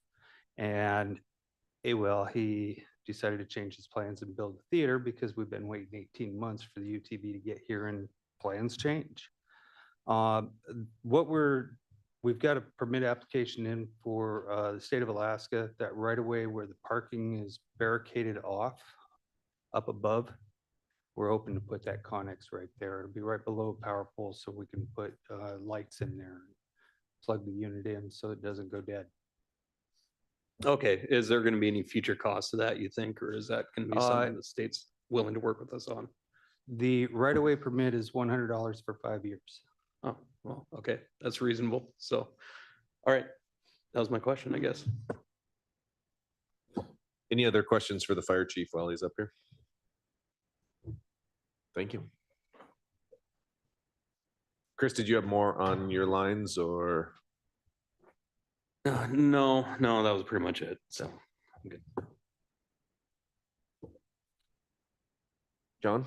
I just want to add one thing because the apartment issue has come up. The comment was made. That is a recruiting tool that we use. That's a worst case scenario that the apartment is vacant. But when we do put a new employee in that apartment, it's for a It's for short term. We're developing a more firm policy around that. Individual departments had been using it before.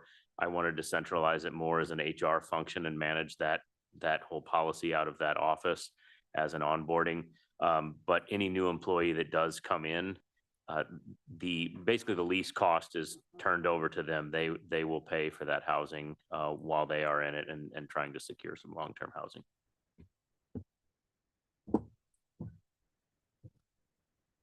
Anything further from the assembly? Sarah?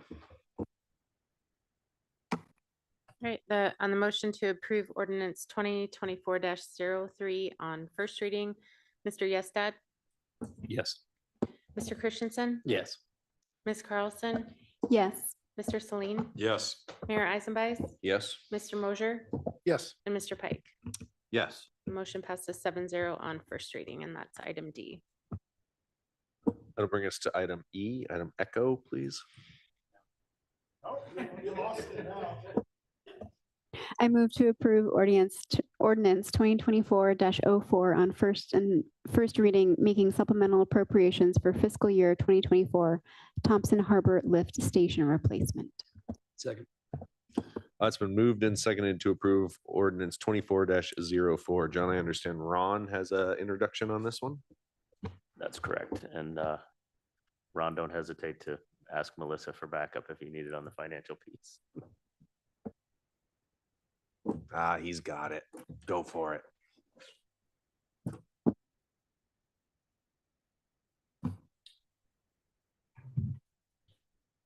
Good evening. My name is Ron Vincent. I'm the Public Works Director for the City and Borough of Sitka. Tonight's request is for an appropriation in the amount of 1.7 million to supplement the Thompson Harbor Lift Station Replacement Project. The existing lift station is responsible for moving all commercial and residential sewage from Baranof Island over to Japonski so that it can be treated. It sees about 1 million gallons of sewage each day. The lift station's exceeded its anticipated design life. A lift station of this design would typically last 30 to 35 years based on the materials that it was originally designed with. We're at 40 years right now for its life. The lift station has begun to experience some failures. So in 2018, there was a catastrophic failure at the facility that spilled sewage into the harbor system. Following that, there were some appropriations made. So to date, $2.8 million has been appropriated. 1.3 of that has come in the form of DEC loans, and the remaining 1.5 has come through CBS working capital. As we've kind of delved into this, as we've seen these cost estimates coming in higher, to ensure the best value of the taxpayer dollars, we did go through an independent fee estimate. So we've contracted that out. And as we pulled in those numbers, it is worth noting that the independent fee estimate was actually $200,000 over what this amount has come in at for the guaranteed maximum price. A couple factors driving the project costs up include deep excavation. So the project site is located actually in Eliason Harbor, though it is called the Thompson Harbor Lift Station. It's the facility as you kind of drive into STA, the STA parking lot there. That facility is a pretty deep facility. It's looking at about a 20-foot excavation, which is going to start encroaching on elevations that are influenced by tidal fluctuations. So based on that, based on the tide calendar, it looks like it's going to require some condensed construction, condensed excavation. That condensed work is obviously going to come at a higher cost because you have folks mobilized on site a lot quicker. I'm sorry, for a shorter duration of time. So they're trying to get more work in a shorter period of time. Another factor that we came across is the facility size and capacity. So if you all remember the Brady Lift Station at the back of True Value, that project was a significantly lower cost. I believe it came in right around $800,000. And that was an emergency repair when that happened. That was actually used as a basis for the original estimate on this project. Since then, we've seen year over year inflation. If you look at the PPI or the producer's price index, we've seen a 15% increase year over year. So we're looking at about a 32% increase in the last 2 years. So inflationary volatility has kind of driven up a lot of these costs. And then also the size. So as I mentioned before, Thompson Harbor, it takes in all of the effluent from the island. It's about 1 million gallons. It has our largest, some of our largest pumps. It's also pushing into 2 different lines. There's a lot of size constraints and capacity differences between this and our other lift stations. Also to note, just the criticality has driven more redundancy and different design values being implemented into the project. So some things to consider. We did do a risk analysis on this project to ensure that we are still pursuing the best course of action. I've included that in this in our analysis and our memo. We've done this on other memos in the past, but I'll go through it fairly quickly here. We always have the option to accept a risk. So that would mean letting this keep running under the same circumstances. So maintaining status quo. That's not necessarily a feasible option. We would likely run into another catastrophic failure is our concern. And that would involve failures that would result in fines, Clean Water Act violations, things like that. It would impact our harbor system. It's not something that we want to deal with. Another item here would be avoiding risk. This treatment method includes ceasing activities. So we can't stop operation of this facility. It's likely one of our most critical facilities as far as moving sewage. Mitigate the risk. So you can modify operations. The staff have done that to some extent already. The cleaning procedures that they go through right now are a bit modified to ensure that it does decrease the risk, but it doesn't fully eliminate it or reset it like a full rebuild would.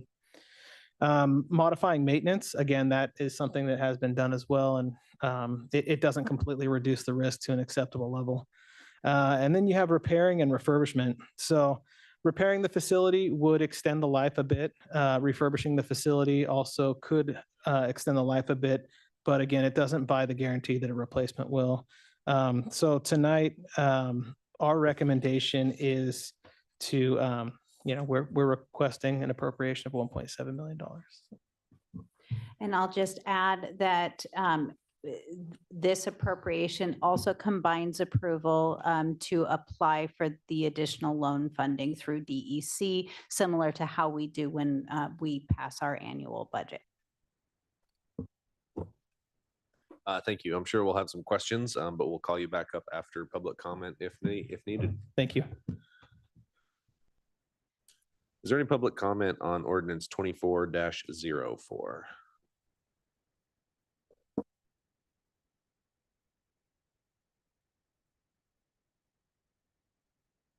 Good evening. My name is Richard Ween.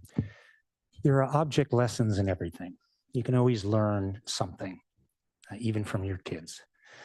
And one of the important things here is that the project in 2022 was costing $2.8 million. And now the estimates are $4.5 million for the total. And so basically a supplement of $1.7 million. And if you look at what the increase is, I think it's 37%. And, we have on our budget and everything, we're dealing with CPI, et cetera. And if we deal with this year over year, you were talking 15%.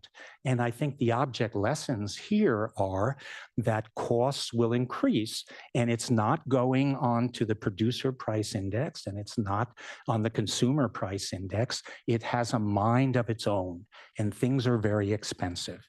One thing which was not mentioned, here, but was in the memo, was that the debt service was going to be for that additional money, if you go through the DEC, I believe, maybe Mr. Vincent can correct me, will be $52,000 a year. Now, I think all of this is very important. One, this absolutely has to be done. There is absolutely no question about it. But the key here is in dealing with your local economy, and that is things are going to be costing. We are going to be adding more and more debt. And I'm sure I did page through the 143 pages of the audit, and you'll notice that we have loans. I think it's $196 million in change. And some of them will be coming due in 2028, where we'll have to start paying interest and principal. And so things are interesting. And that's why I keep asking what these numbers are. To me, $14,000 is not chum change. It's real money to real people. And even though it's a short list, I want to know what the cost is, and that's reasonable. So the bottom line is this needs to be done, but the finances have to be understood in a little more depth. So that's like 37% increase since 2022. Thank you.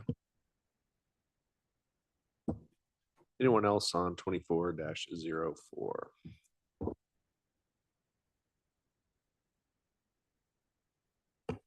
Good evening. My name is Austin Cranford.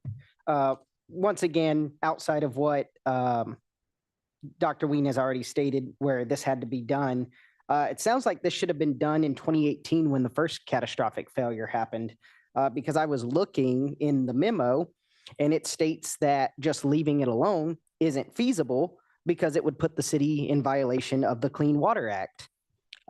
Just looking on Google real quick, it is $37,500 per day per violation of the Clean Water Act. So now we're spending more money to replace something that could have been replaced in 2018. And if we don't replace it, we're looking at $37,000 a day until it gets replaced. Thank you. Anyone else on 24-04? Back to the assembly for deliberation. Kevin? Thank you, Mr. Mayor. I think this is a no-brainer. Thank you to staff, Ron and Melissa. I know that there had to be a tremendous amount of work into this, but the bottom line, this is one of our core services, and we have to have it done. And thank you for doing the research as far as getting the best price that you can get. I'm going to be voting yes. Tim?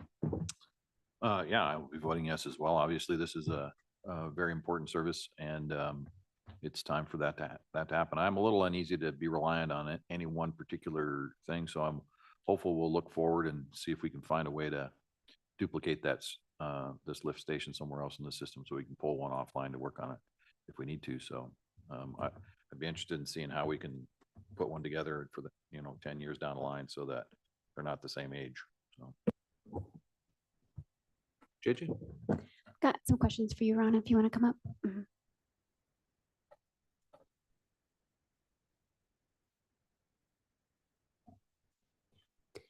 When talking about the Seawalk, we spent a lot of time on contingency. So it'd be important to ask what the contingency is for this project.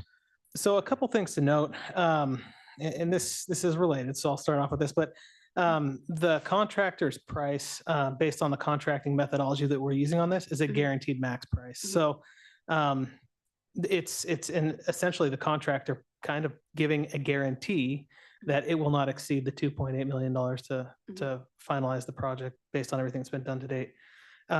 Just like any other project, you learn more as you dive into design and excavation, and as they've gone out there and started to do more surveying and analysis, they have come across these numbers to kind of fine tune things.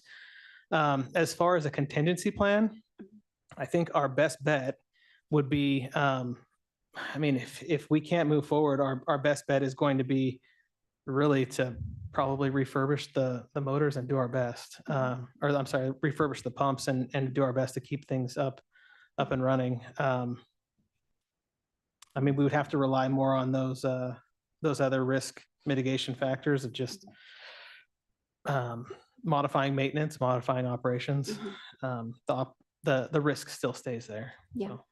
And does that GMP ensure completion in September 2024, like this proposes? It does, well, a Yeah, guarantee based within. on weather and all those kinds of things. There's a Mhm. lot of things that can happen, but it does lock in the price. It I would say nearly eliminates any option or opportunity for change order. Okay, great. Thank you. It's a big number, but it's a needed service. And we've been knowing this has been coming for a while, since that 2018. This has been in the works. So this is the number we need to go for. All right, thank you. Thank you. Anything else for Ron while he's up? Thank you, Ron. Appreciate it. Thank you. And then Chris? Yeah, so I know Ron kind of gave us the option for refurbishment. And, you know, this is something I do with my fishing boat all the time is refurbish or replace. And granted, I don't have a lift pump in my boat, but I do have machinery and running gear and everything else that is in harsh environments. And I find that that equipment is best to just replace. And I know this is kind of sticker shock. But I think it's something that we have to do. And I don't totally disagree with the inflation numbers. Stuff like this kind of work, its costs have gone up extremely in the last couple of years. So I'm not overly surprised by it, but yeah, I think it's something that we have to move forward with. Being out of compliance with DEC is not acceptable. So I think we need to bite the bullet and do the full replacement.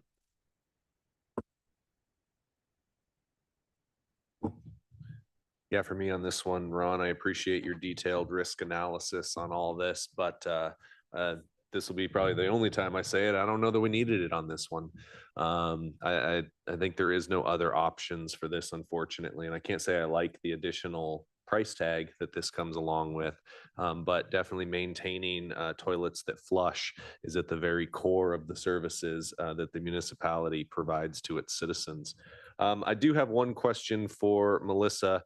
Just wondering if we've run an estimate on what the rate increase will have to be in order to service these loans. I'm assuming that an extra almost $2 million hasn't been built into the rate increases. So do we know essentially what we're committing ourselves to in additional rate increases for this fund?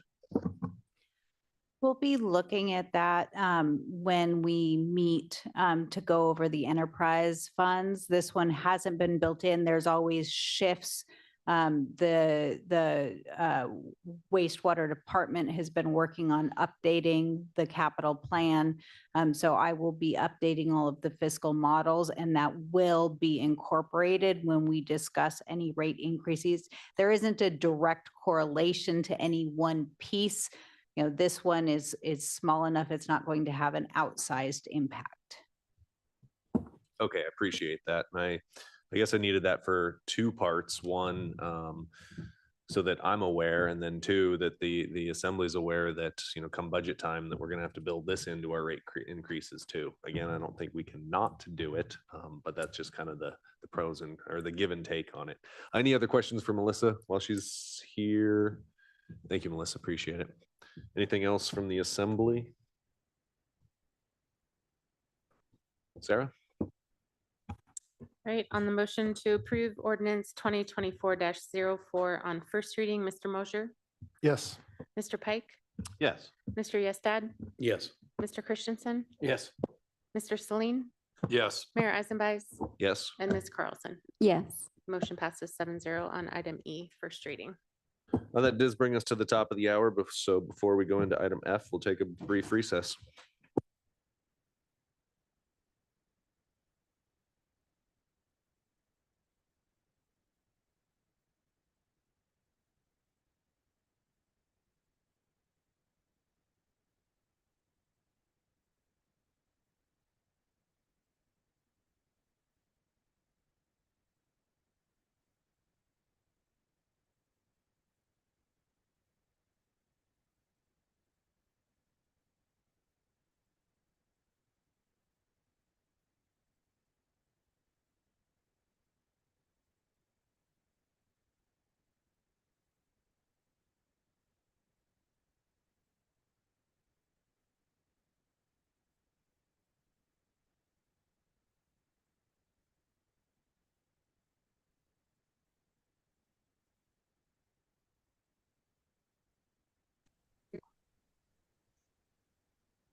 Hi, Kimberly. Can you hear me okay?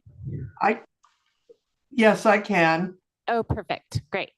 We'll just have a few more minutes and then we'll get started. Okay, sorry about the call. Oh, no worries. I didn't see that you were on, so we're good. Yeah, if I'm on a certain screen, I don't know how to answer my phone. Oh, nope, you're fine.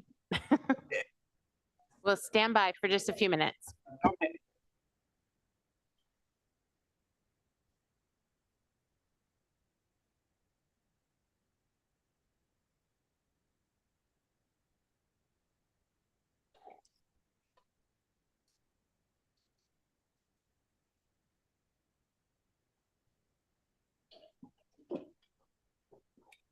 Hi, Kimberly. Can you hear me okay? Yes. Yes, I can.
Hi, Kimberly, just doing a radio check.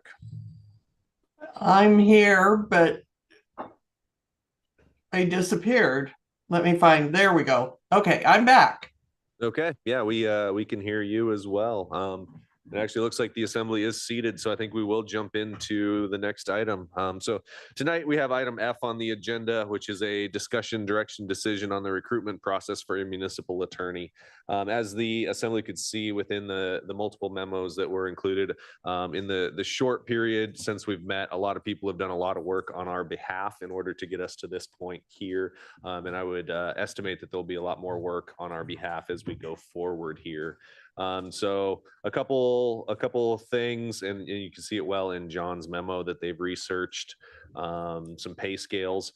We've also done a revamp of the job description. A lot of it carries over from the previous job description, but it just makes it a little easier to plug into some new recruiting software and follows the job description format that the administrator would like to use going forward when we rewrite all of them. In addition, we'll just have to decide tonight on an advertising length and kind of what we do after that point. So that's my brief introduction. Kimberly, do you have anything to add to that, or would you like to begin? I don't really have anything to add. I'm available for questions on any of this. Great. Thank you. John, did you have anything to add to this? And again, thank you and your staff for the work you've done on our behalf. Yeah, thanks, Mayor. Nothing to add. I think you already captured it. Kimberly and I and the HR staff are willing to help and move this forward. We'll just be seeking that direction from the assembly on how we'd like to advertise, and just kind of leave here with some parameters, and we'll get started. Great. Anything from the assembly initially on any of this, and then we'll just kind of go down through each of them to make sure we're in concurrence. Tor? Yeah, the process here looks good.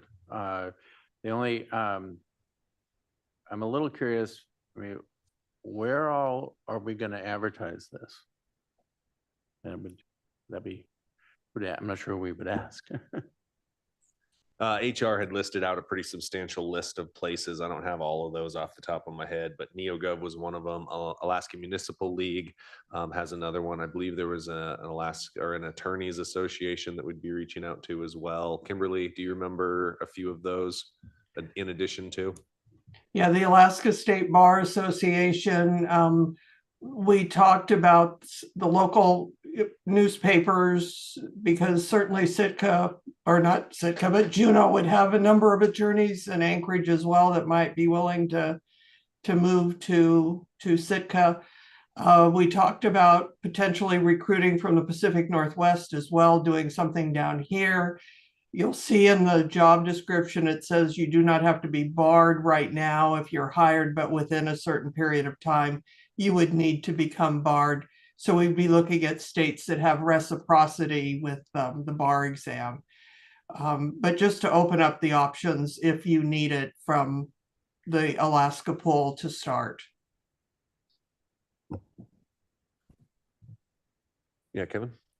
I was going to say, or just ask you, Kimberly, do you have a personal recommendation as how far or wide we want to cast this net? I think you want to cast it pretty wide. And I don't know that you want to go beyond maybe the Pacific Northwest and Alaska to start, but I do think it's worth reaching out down here. I know from my sister's in the AG's office, and they're trying to hire attorneys all the time. They go nationwide. And in order to bring people into Juneau. And I think you're going to have some similar competition because of the labor issues that we're dealing with. But you never know who might be available in Anchorage or Juneau or even Fairbanks. Those would be the top two or top three. Thank you. One of the other things that I've learned recently too is a lot of the municipal attorneys are on contract. They're not on staff like Brian is as an employee.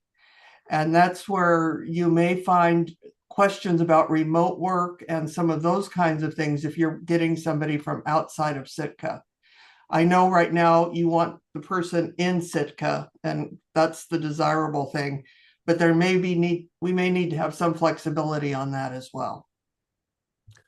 Okay, thank you. I guess my opinion, just to start the conversation, is I don't want to waste time. I want to cast it as wide as we can, at least city, state, the Northwest, Pacific Northwest to start, and just try aggressively to go that way. Also, I do think flexibility should be had. We prefer someone who will live here, but if we can't find that, I think we're in a realm today where we have to do contract or have someone work remotely. It kind of all depends on the candidate. But I think we should be very flexible and aggressive with trying to get someone.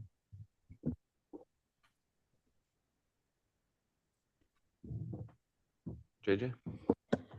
Maybe a little step backwards, but Kimberly, I didn't see in the packet an introduction to you. So if you could give us a little bit just for the people in the audience and listening on the radio, maybe like, your last name and what you do for the city. Thank you. Okay, thank you. Sorry about that. I'm Kimberly Garrity. I have served Sitka for over 15 years as their labor negotiator, and most recently in the HR area, serving as interim HR director in the absence of someone in that office, working closely with John and the management team.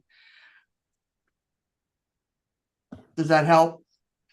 Absolutely. I think, we all know you by your first name and definitely trust your work, but sometimes people need a little. Yes. Thank you. Yes.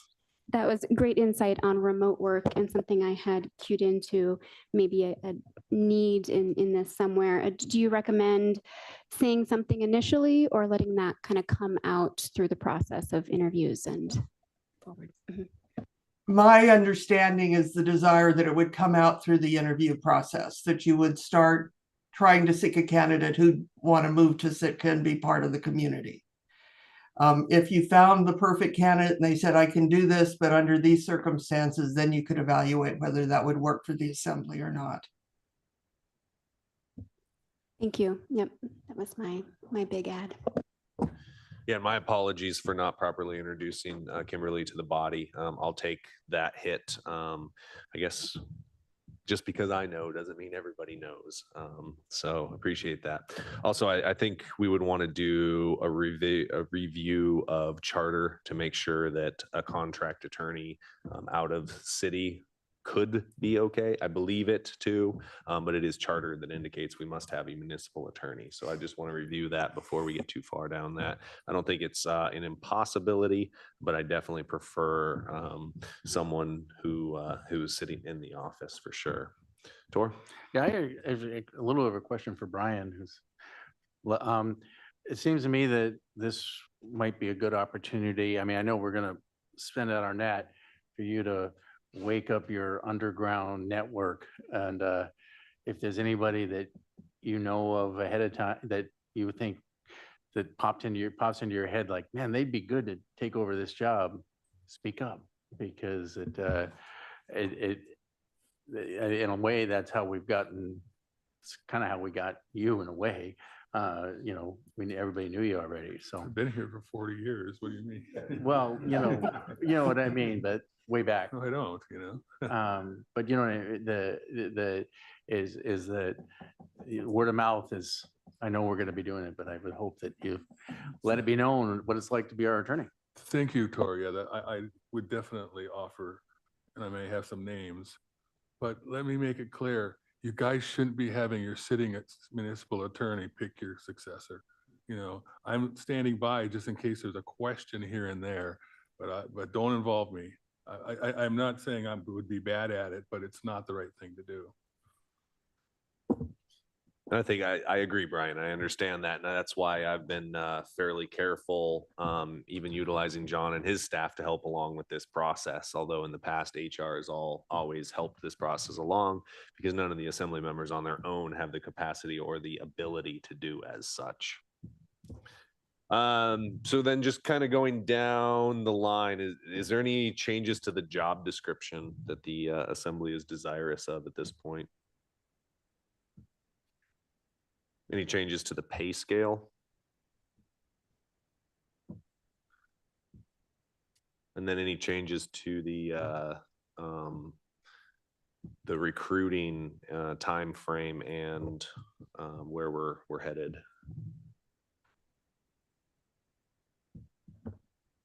So it's sounding as if everything that's been presented is agreeable to the assembly. Sarah, I believe that is sufficient to carry forward on this. Okay. This will be a dynamic process as we move forward, most definitely. As I get updates through Kimberly, through John, I'll definitely keep the assembly informed. But as of now, we can anticipate a first review of candidates April 1st. If there are candidates at that point, I anticipate this to be kind of a long process, unfortunately, given our current labor market. If that time comes around April 1st, we'll kind of update the assembly on the process going forward. We'll also meet with HR because there are, while the assembly is free to ask questions as it desires of its candidates, there are a list of questions that are big no-nos. And so I would reach out to HR to help remind us of kind of the direction that our questions can and can't go. Anything else on this process? Kimberly, I thank you for jumping on the line tonight to answer any questions that were above my head. And I appreciate your time as we go forward in this process with you on our side. You're welcome. All right, that'll move us on to our next item of business tonight, item G.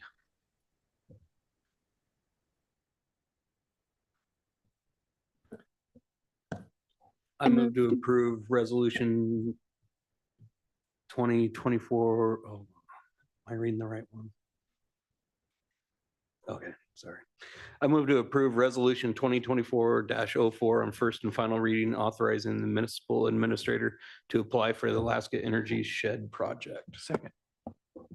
It's been moved and seconded to approve resolution 24-04. John, I understand Bree and Mike are here to introduce this to the assembly. That's correct.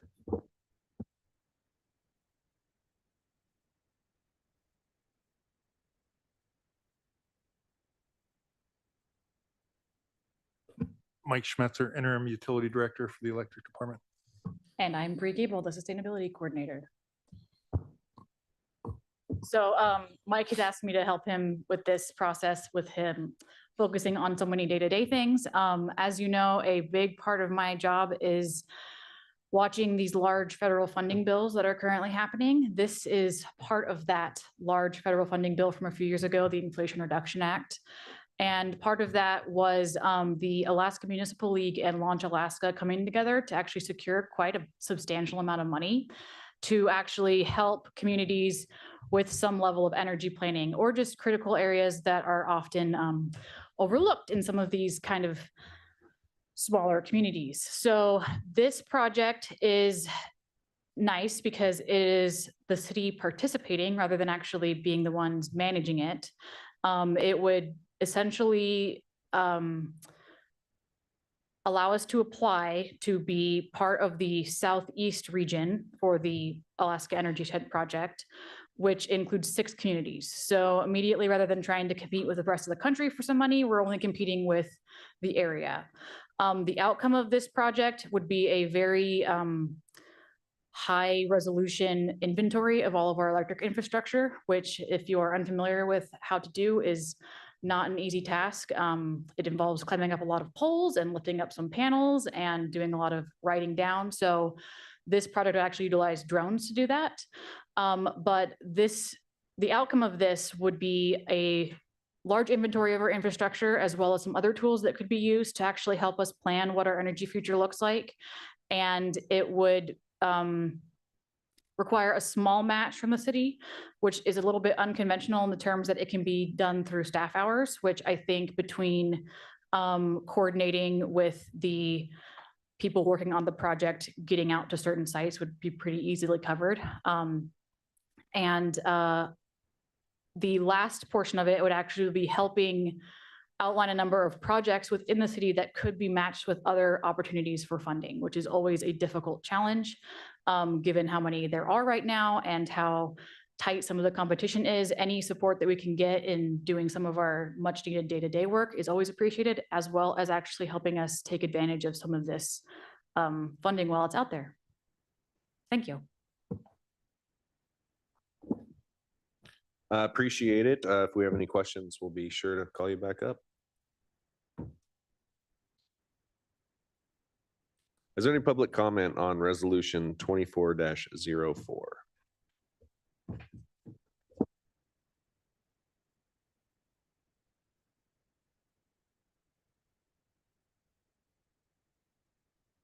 Good evening, Richard Ween.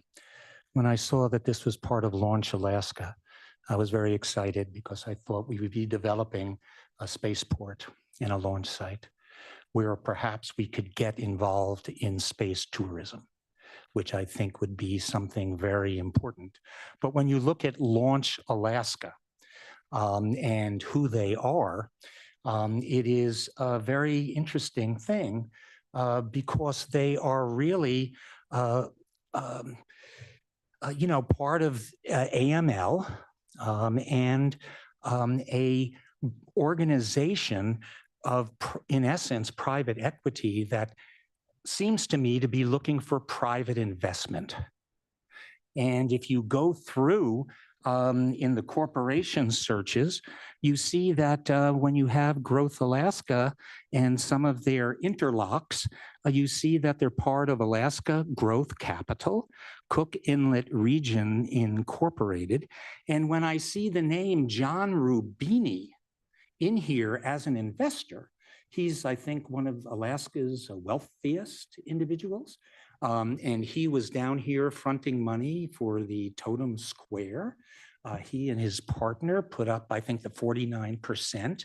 And so what you're seeing here is big money coming in here, which is interlocked. And by interlocked in, they'll have multiple names and multiple things. And believe it or not, McKinley Capital purchased or merged with Alaska Launch.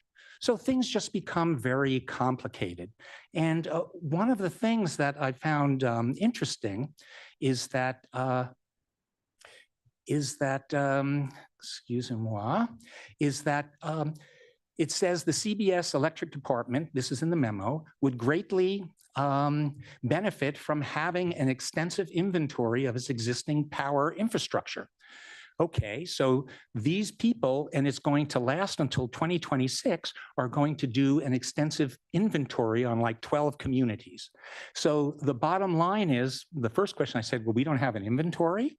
Well, this might be a special inventory, but the important thing here is that we are giving, in essence, proprietary, detailed information about our electrical infrastructure to venture capitalists potentially. And to me, that's a pretty good deal for a little prize of 3 projects that will divide $10 million and into like 12 communities, which doesn't even buy us a lift station. So the thing is, to me, there's more than meets the eye here, and I have a lot of questions. So I hope you do too. Anything else on the resolution? Back to the assembly for deliberation. Scott? Does that mean like Catland's gonna get a new transformer instead of the 60-year-old transformer that's down there in the poles? Is that what gonna reviewing inventory, electrical inventory infrastructure? Is that, or is this with the dam? Or I'm just.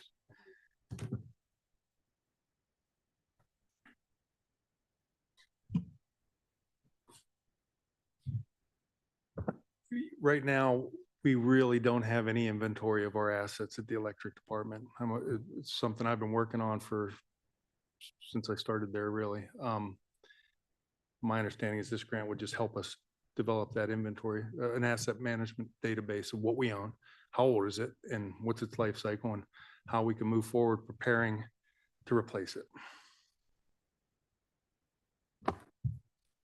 You know, I've always thought that the enterprise fund was invented to stop the electrical department from rotating neighborhood upgrade infrastructures, like what neighborhoods have been neglected for generations and which one is on the target. And then the enterprise fund came up, and so then you have to pay for what the city would normally have brought to your neighborhood.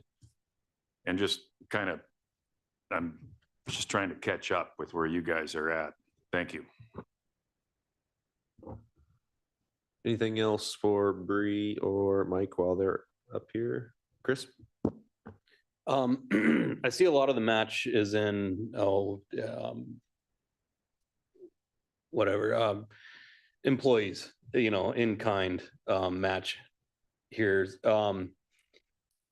I know our electrical department is a little bit gutted at the moment. Do we have enough employees to spare to help take this inventory and meet these match requirements? Yes, we have to. Okay. And then having an inventory, do you think that that might help? Maybe this is for Bree, leverage future grants? Yeah, this actually, in a weird roundabout way, would not only help leverage future grants, but also grants that we currently have and that we are currently using. Because it is very difficult to do any sort of planning without knowing what you're working with. And so being able to actually giving us the foundation to be more strategic is always a benefit. And that's something that has been a real challenge with with a town with infrastructure this old. I'd like to add to that answer too, if you don't mind. Mike is correct that we don't have a robust inventory for the electric department. I mean, we have our best estimates on number of poles, but we don't know the conditions of all of them. We really need to get things enrolled in an asset management program. So as far as the staff contribution goes, we had to do that work anyway, and we're moving on that work. So that's where that'll fit in on the match piece of it. And I think a flawed approach that has been done in the past is that grants get announced and we say, that's an interesting grant, what could we do with it? Instead of the way it should work, where we have this list of things that needs to be done, what grants are out there that can help us? And I think that this team is getting much closer to that and taking that approach. We know that we need to get these, we need to get a strong inventory, we need to get a strong condition assessment, and this program will help us get there.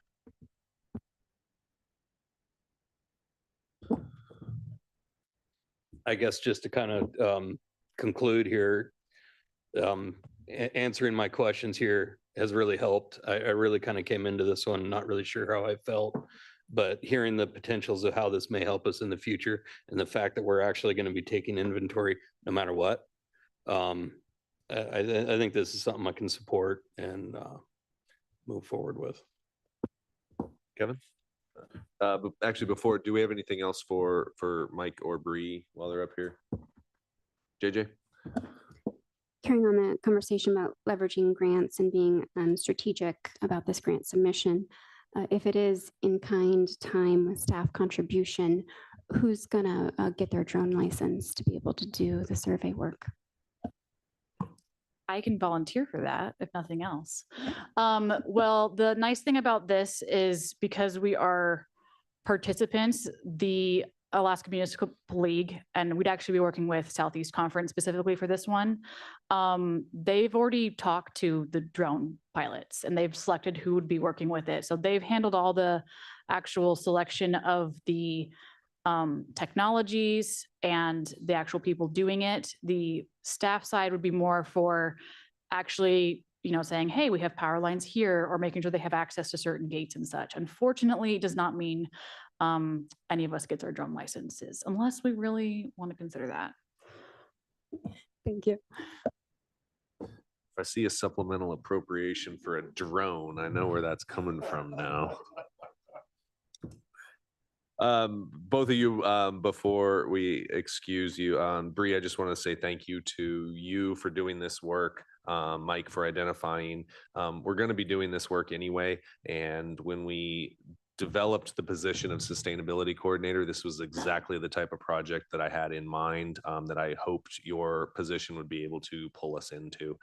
So I appreciate you for charging forward, and finding us opportunities like this to get us help with a need that we already had. So I appreciate that. Thank you both for coming up. Scott, to come back to your question, I don't know that this is going to directly replace an old transformer on Catley Street, but from what I'm hearing, this will give us an idea of which ones need it. As we've been going now, when one blows up, that's when we decide we need a new transformer. If through the process, it's determined that that is the next in line, then that one will be the next in line. And so that's where I'm encouraged on this, not that any individual piece of infrastructure is going to get replaced, but it'll allow us to identify our oldest and our worst condition and then start rebuilding from that point. And that's the best I can give you on that one. Very good. You know, it's always looked like that if you took over the department, you would do an inventory and see what you got. And then that's part of the last item here is what appears to be the constant neglect of the Sitka Village and that power transformer down there, all those poles. You don't really need a drone to tell you that all that stuff is decades and decades old.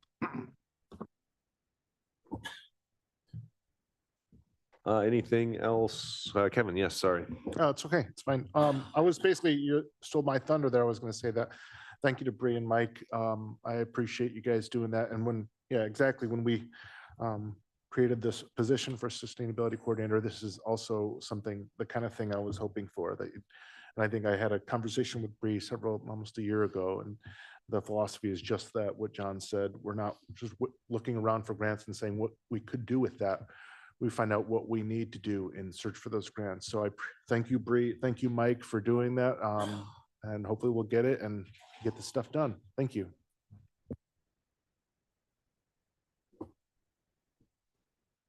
Anything else from the assembly on this resolution? Sarah? Right, on the motion to approve resolution 2024-04 on first and final reading, Mr. Celine, Yes. Mayor Eisenbeiß, Yes. Mr. Christensen, Yes. Ms. Carlson, Yes. Mr. Pike, Yes. Mr. Yestad, Yes. and Mr. Mosher. Yes. The motion passes 7-0 on item G. Item H, please. I move to approve resolution 2024-05 on first and final reading, submitting city and borough of Sitka FY 2025 state legislative priorities to the state of Alaska and 2024 legislature.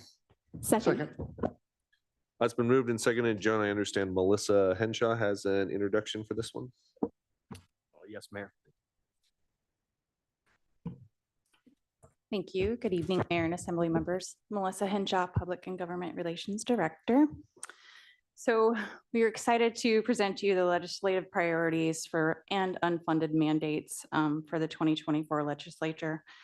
Assembly approval of this resolution provides the city and staff with immense strength when seeking funding and support from both the state and federal officials. Determining the legislative priorities is a collaborative effort, and it spans across many different departments. So this year we broke up the priorities into categories. Those categories include Sitka's working waterfront, utility infrastructure, economic resilience, public safety, and transportation. I'll just run down the list real quick of the projects and what we're seeking support for. The Marine Haul Out, Eliason Harbor Electrical Rehabilitation, Green Lake Hydro Rehab, support for housing and childcare, a new police department building, support in the realm of tourism growth, and general support from the Alaska Marine Highway System, along with a seaplane-based project.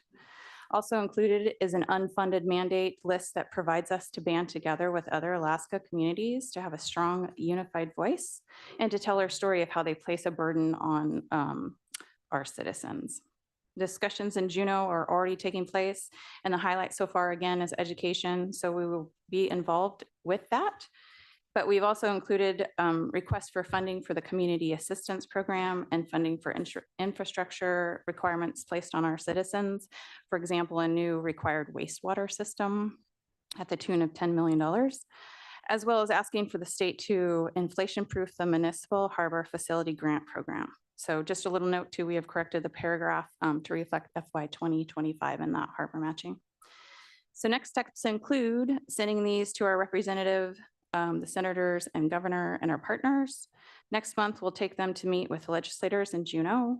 And then these are always on the forefront with our lobbyists and on their mind. And when we go back to DC in April, we'll not only meet with our senators, representative, and the governor's office, we'll also ask for meetings with the federal departments to discuss these. And that's all I have. Great, thank you. If we have any further questions, we'll call you back. Is there any public comment on resolution 24-05? Back to the assembly for discussion. Looks familiar. Unfortunately.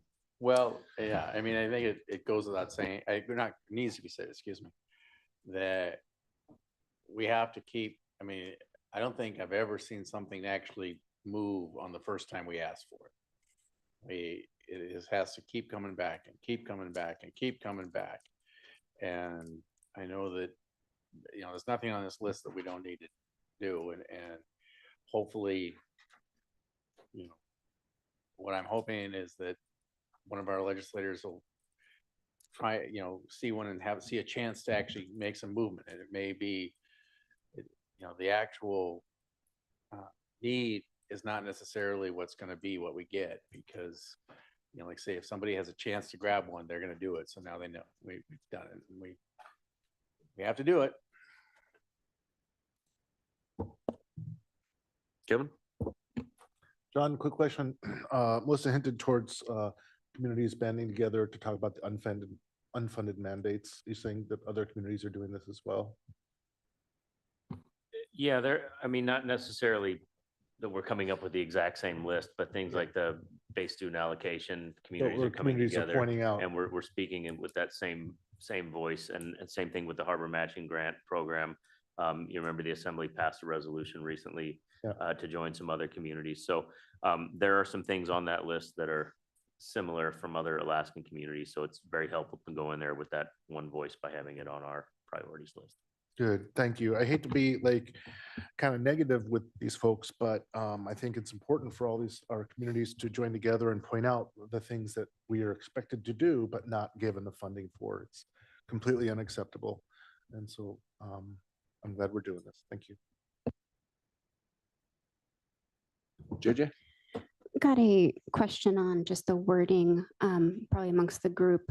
The support public safety, second bullet point, AKDOT and PF action on traffic and safety improvements on state routes to support, then it says tourism growth. Could that change, or how do I go about recommending that change to support visitor safety?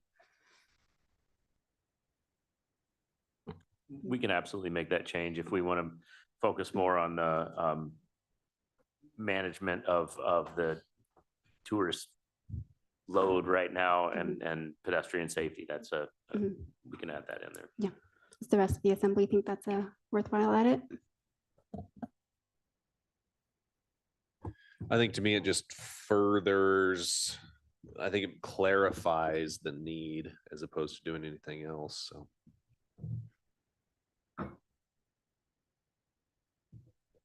Anyone opposed to a little bit of clarification on that one? Okay.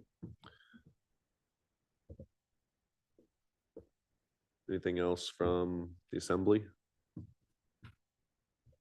Sarah, on the resolution? The motion to approve resolution 2024-05 on first and final reading, Mr. Pike, Yes. Ms. Carlson, Yes. Mr. Celine, Yes. Mr. Mosher, Yes. Mr. Yestad, Yes. Mr. Christensen. Yes. And Mayor Eisenbeis. Yes. The motion passes 7-0 on item H. That'll bring us to item I. Item I is a discussion, direction, decision on Convention and Visitor Bureau Services, introduced by JJ and Kevin. So I will turn the mic over to one of you two for an introduction. You want to go first? JJ's done the majority of the work on this, so if you wanted. Thank you. Yes. Kind of coming out of previous discussions we had last month about the kind of a special appropriation for this, it was seen for this body that we wanted to really just discuss the terms of this contract. So here we see this item tonight, and in the packet, there's the current kind of 2018 version, and then the most recent kind of renew letter. In addition to some notes that Kevin and I wrote, and then kind of a timeline at the end of the packet, kind of showing how this contract has had multiple iterations over time since 2015, when we went away from having that SICA Convention and Visitors Bureau and moved it to contract basis. The hope for this discussion this evening is to just look at if this contract is helping us today. It was drafted over 5 years ago. Things have changed in that amount of time.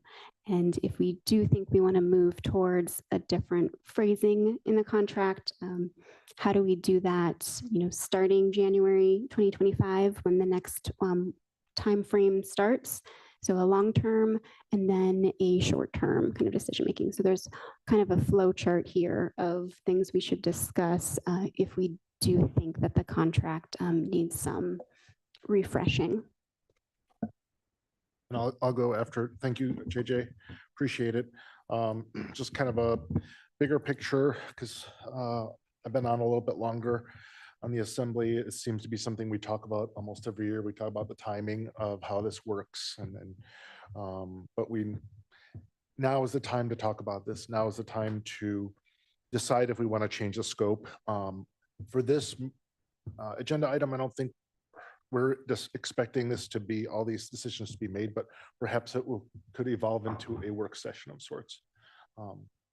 But I personally would like to see the scope changed when we renew that contract. And we've kind of said our intentions here. I'd like to hear from other people. Any thoughts? Sure. Yeah, I think it is time to go back out for an RFP. It's been too long. And I was just kind of looking over, when I was reading this before, and then kind of looking over it again now. I think one of the issues we have right now is that the current contractor isn't doing necessarily what the contract says. I mean, if you read through the contract, it's all essentially on independent travelers or people who are here for a significant amount of time, more than just a few hours. Unfortunately, I think our current is spending a lot of time on cruise ship passengers. And I think, I also think that we need to really think about why we're doing this, not just what exactly we want them to do, but when way back when we had the Convention and Visitors Bureau, which is kind of the precursor of this, we didn't have the level of independent travelers we do now. I mean, you could get a hotel room in July. You can't get a hotel room in July right now, or a short-term rental or anything like that. So the question starts to ask is it really something we want to continue putting resources into when we're already at capacity? Or is it, do we want to refocus on more conventions and other visitors in the fall or in the spring? I just think the market or the conditions on the grounds have changed dramatically since we put this out. And that we need to remember who's paying for it. It is the hotels, people who use hotels. And like any tax, it has to be spent on the group that's paying the tax. That's why the airport tax has to be spent on the airport. And so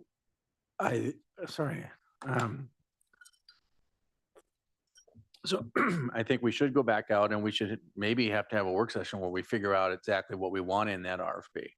And so I appreciate you guys bringing this up early enough to do that. And I think the first question we want to know is, do we want to continue doing this? And if the answer is yes, then what do we want it to be in it? Because we haven't asked ourselves that question in a long time. So is it still necessary? Jim? Thank you. Thanks, Stephen.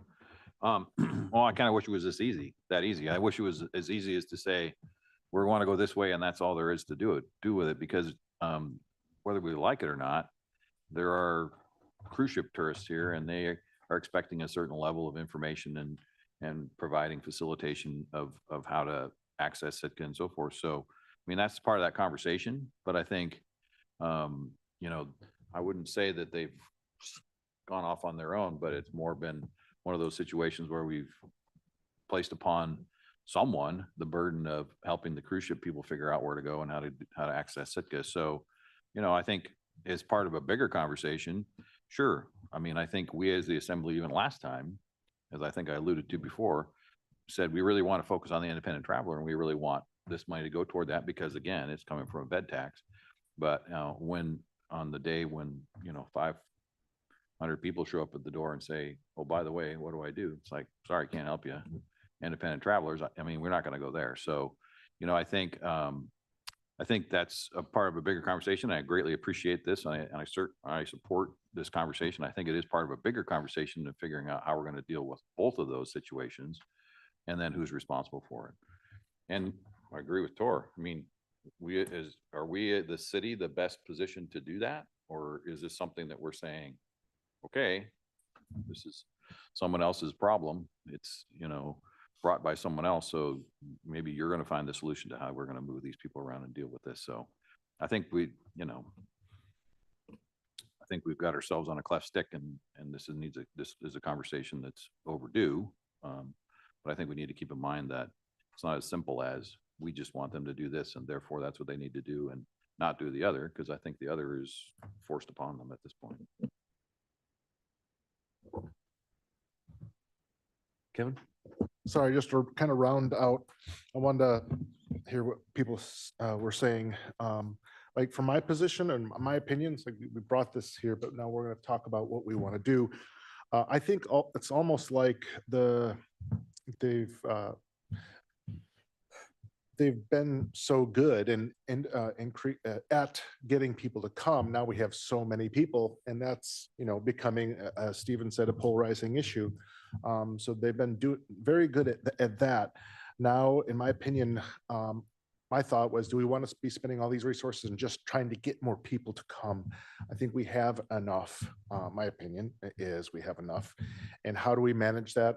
And should we be funding to, you know, different ways of funding this so that, you know, yes, we take care of the people who come downtown and, you know, want to know where things are and all that.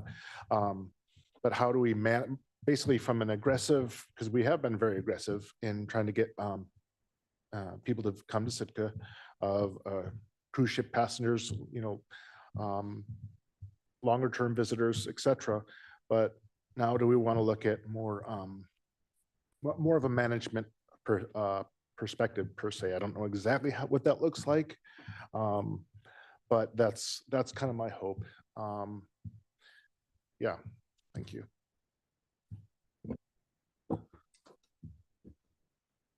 I guess to me, it's, you know, in the bad times you advertise and in the good times you continue to advertise to make sure that the good times stay good. So I don't want to completely cut independent visitor advertising because I believe that that's a needed service. Independent visitor advertising can bring visitors in the off season as well. So it's a needed service.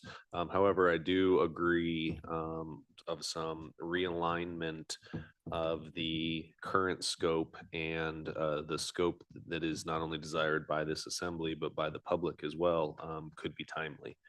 Things have changed pretty drastically for our community in a very short period of time.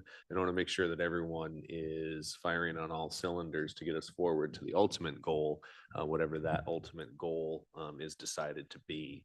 Just want to make sure that we're all pulling together in one same direction, and that all the needs are being met of this not insignificant amount of money that's expended every year, about $500,000 every year towards visitor services.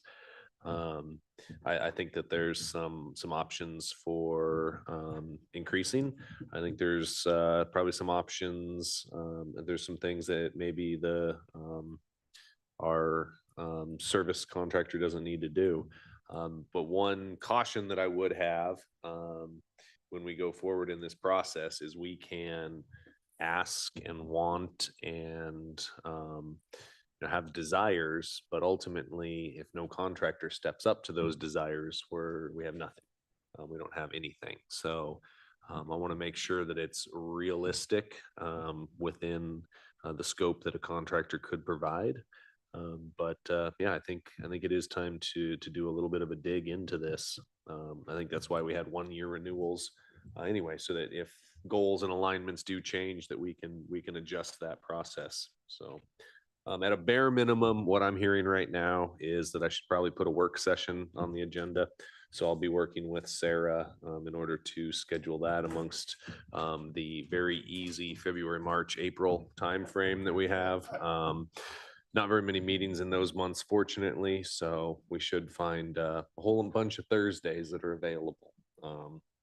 So we'll be reaching out to assembly members to see what's going to work for that. Because like I said, at a bare minimum, I've heard a desire to sit down in a room and kind of talk through this after the assembly has read more carefully through the contract. And would that work session be to kind of redraft what the request for proposal is, or to work more in the short term with the current extension and our extras with our current contractor? Yes. Great, agreed. And I think what JJ is getting at is usually work sessions are about an hour. Hopefully, we'll just go into this with the mindset, we'll get what we can get done at each meeting, but we're not going to be able to cram everything into 1 hour most likely. Yeah, and if I can meet with sponsors offline to see if it's desirous to have 2 sessions, one with each focus, or if we want to have one and then kind of distill down where we need to go there. I'm going to be as conservative with the assembly's time as possible, most definitely.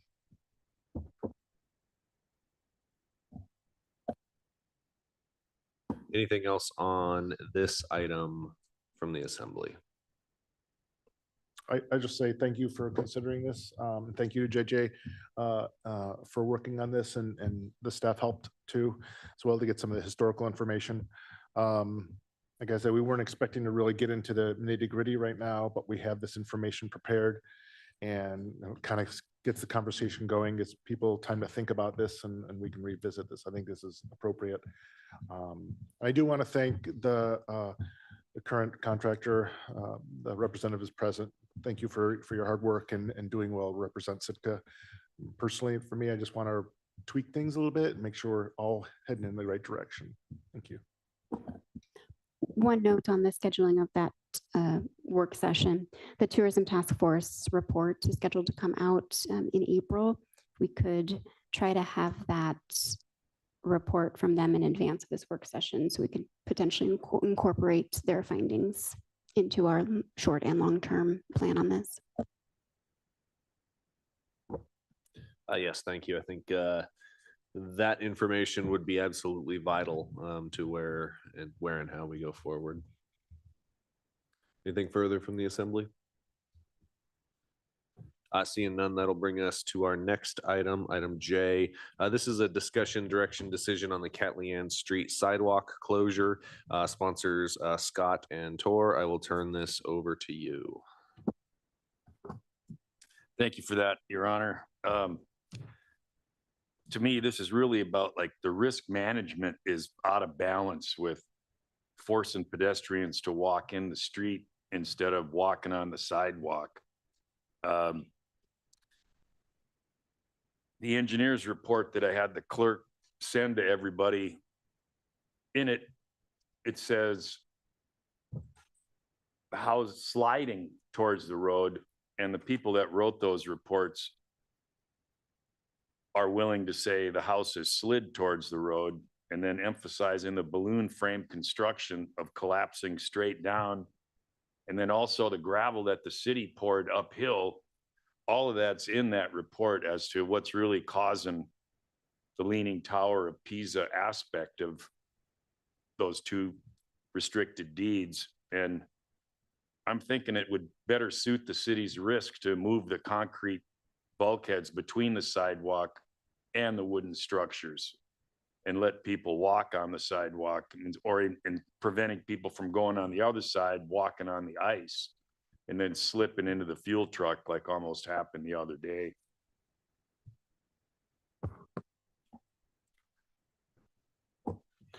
Tor?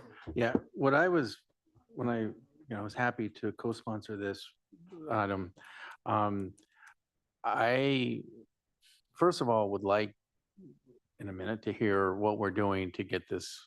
I realize it's complex and there's lots of issues here. If it was an engineering issue solely, we would have been done with this a long time ago. That said, Scott's right, it is a problem. It's a real problem. And so what I'm also hoping for this is a kind of a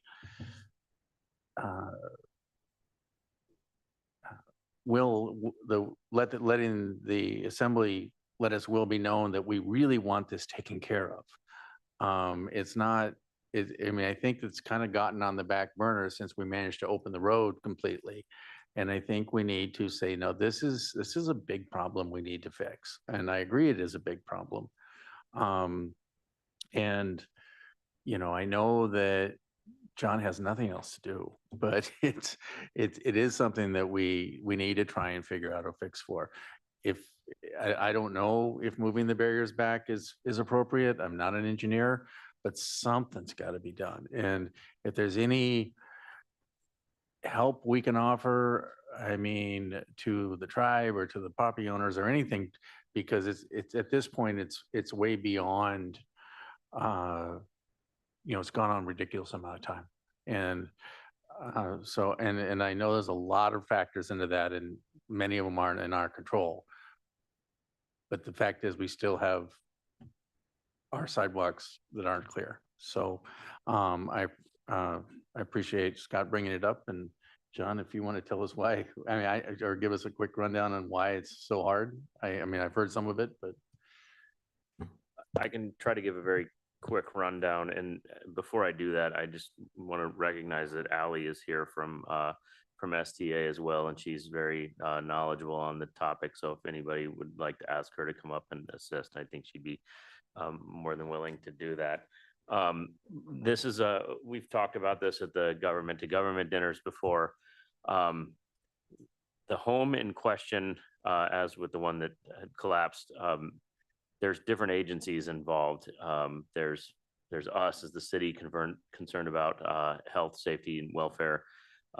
There's also there are tribal citizens in the home, and there's also Bureau of Indian Affairs involved in this. And it gets very convoluted. And I would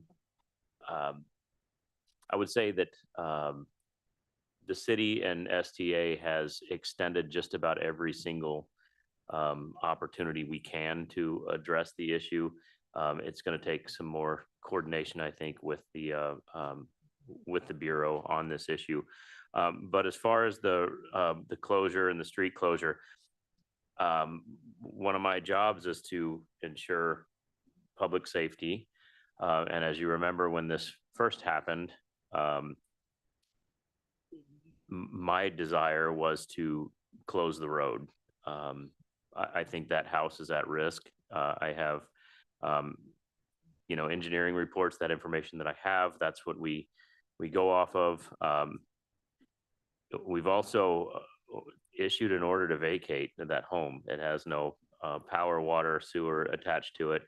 And question remains whether folks are still in that home that has the order to vacate on it. But that said, we took on a little bit more risk by moving the barricades after we made it a one lane, stop on either end to get traffic to flow through there a little bit better. So we took a little risk, moved it to the sidewalk. And it's not to say we can't move the barricades closer to the house too, to open the sidewalk back up, but we're inching closer and closer to more and more risk. It's not that I'm opposed to that. I just think this is an appropriate place to have that discussion, that if the doomsday scenario does happen, or if somebody does get hurt, it's captured here that we did have this discussion about risk, and that's what we have decided to accept. I hope that answers the question. Yeah, Kevin? You said Ally's here from STA. Would you be able to give like a little bit of a history about what this situation? Yeah, appreciate you coming down to help guide the assembly on this one, as it is pretty complicated for all parties involved. Yes. Hi, my name is Ally Shower. I'm the Realty and Tarot Officer at the Sitka Tribe of Alaska.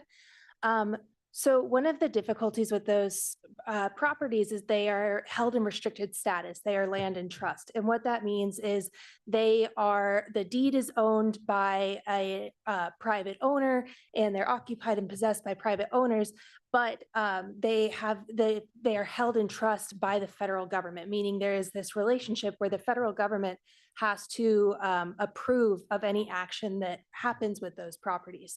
So that could be anywhere from a conveyance to, like we're talking about here, maintenance actions. They have to go through this very long process with the federal government, so with the Bureau of Indian Affairs, to be allowed to even happen. And there's all these different threshold points of needing to meet certain expectations on the government's end to move any action forward. So Sitka Tribe of Alaska has been engaged with the property owners for several years, and right now we're actively working with the Bureau of Indian Affairs and the owners to figure out next steps. We are also very concerned about the public safety aspect of this issue and want to see the sidewalks reopen so it's safer to go down Callian. I don't know if that answers your question. No, it most definitely helps. Any questions? I have a question. The $1.58 million that was awarded to Sitka Tribe of Alaska when the Bureau of Indian Affairs was found guilty of mismanaging First Nation assets nationwide, did that give the BIA kind of like a get out of jail free card? I'm not fully sure about that situation. I can't really comment on that. You okay, thank you. I'm sorry. Yeah, no, I deal more with I act as a liaison between the BIA and owners and the tribe. So I can't speak on that. Brian, you had something? I just want to offer I can give some history on my involvement, and you can take it or leave it, or, it might help in the process of thinking about this. So what do you think? This came to my attention many months ago, and frankly, I don't even remember because it was a long time ago. And it came to my attention through the building official, and the building official was considering declaring that the facility, the house there, was a derelict house and needed to be demolished because it was a danger to the community. And that's when we started doing a deep dive into the restricted property analysis, and we learned everything what Ally knows. And then it was completely I'm right on with her on that one. So it was kind of out of my swim lane there once I got that, but I did have discussions with John about this, and it all became a risk management problem at that point in time. And, we talked about engineer reports, and they talked about, I had my personal risk management, but I'm not, I didn't get an engineer report, but I know Catley Street and I drive by it. I had my own personal opinion, but that doesn't hold any weight for what the decision making. John isn't asking the attorney for that kind of technical risk management. But at the time when I was last involved, it seemed to me that the engineer reports And the analysis of the Public Works Department was, John wanted to close it down, and it was the best we could do is what was going on now. Now, this is in my estimation, this is a good exercise right here today. And it's a good exercise because it's time, it may be time to look at and reassess the risk that's involved.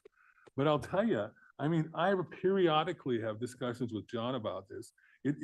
Yes, we're busy and all that kind of stuff, but it's on the forefronts of our mind, and we're stymied.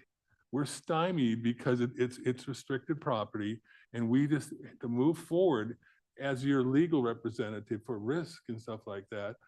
That would be my recommendation is maybe you can the risk matrix has changed now. I don't know. Someone else qualified has to assess that. Thank you, Brian. Any more questions? Appreciate your time and coming down to the assembly meeting. Oh, yes, please, Tim. Sorry. Can you give some sort, where do you think we are in this process with the BIA? Like, are we close to resolution? Are we halfway through this thing? I know this may be an impossible question to answer, but where are we at on this thing? Timelines are very difficult with this. I couldn't give you a number or anything like that. We are actively engaged in those conversations. They are frequently happening. So I'm hoping that we'll see something in the near future, but I couldn't give you an ETA or anything like that. Would a resolution from the assembly help you in your process somewhere along the way here? Like if we, is there some way we can help push this along in some way that you need more leverage in some way? Unfortunately, it's a process between the BIA and the landowners. So there's not much that the city can influence there. It's a federal process and it's in statutes what has to happen. So each step has to be met. Scott? The people that you're talking with at BIA, could we get their names and addresses and then maybe have a thing that, gee, we'd like to invite you to come before, like when the service, they call it the long green. And, I'd like to ask the BIA some questions that I have inside knowledge on and right here at this public process, because I can't think of a better visual symbol that supports institutional racism than how my neighborhood looks, particularly those two Klan houses, one of which is not a Klan house anymore, but still is a restricted deed. And I just think it's imperative to explain this to people that drive by and make their own judgments without a clue. And thank you for coming here, but I really want a bird dog on this and go forward. Thank you. Scott, just one thing on that. Before individual assembly members reach out, that would be a discussion that would need to happen at the body level, because you alone can't speak for the body. The body has to come to that decision. So I'm hesitant of you reaching out directly to government officials without that conversation coming through all of us first. So I'll reach out and see if someone is willing to have a work session or a session with us, a special report. But I also believe that our partners at STA are doing everything that they can at this point.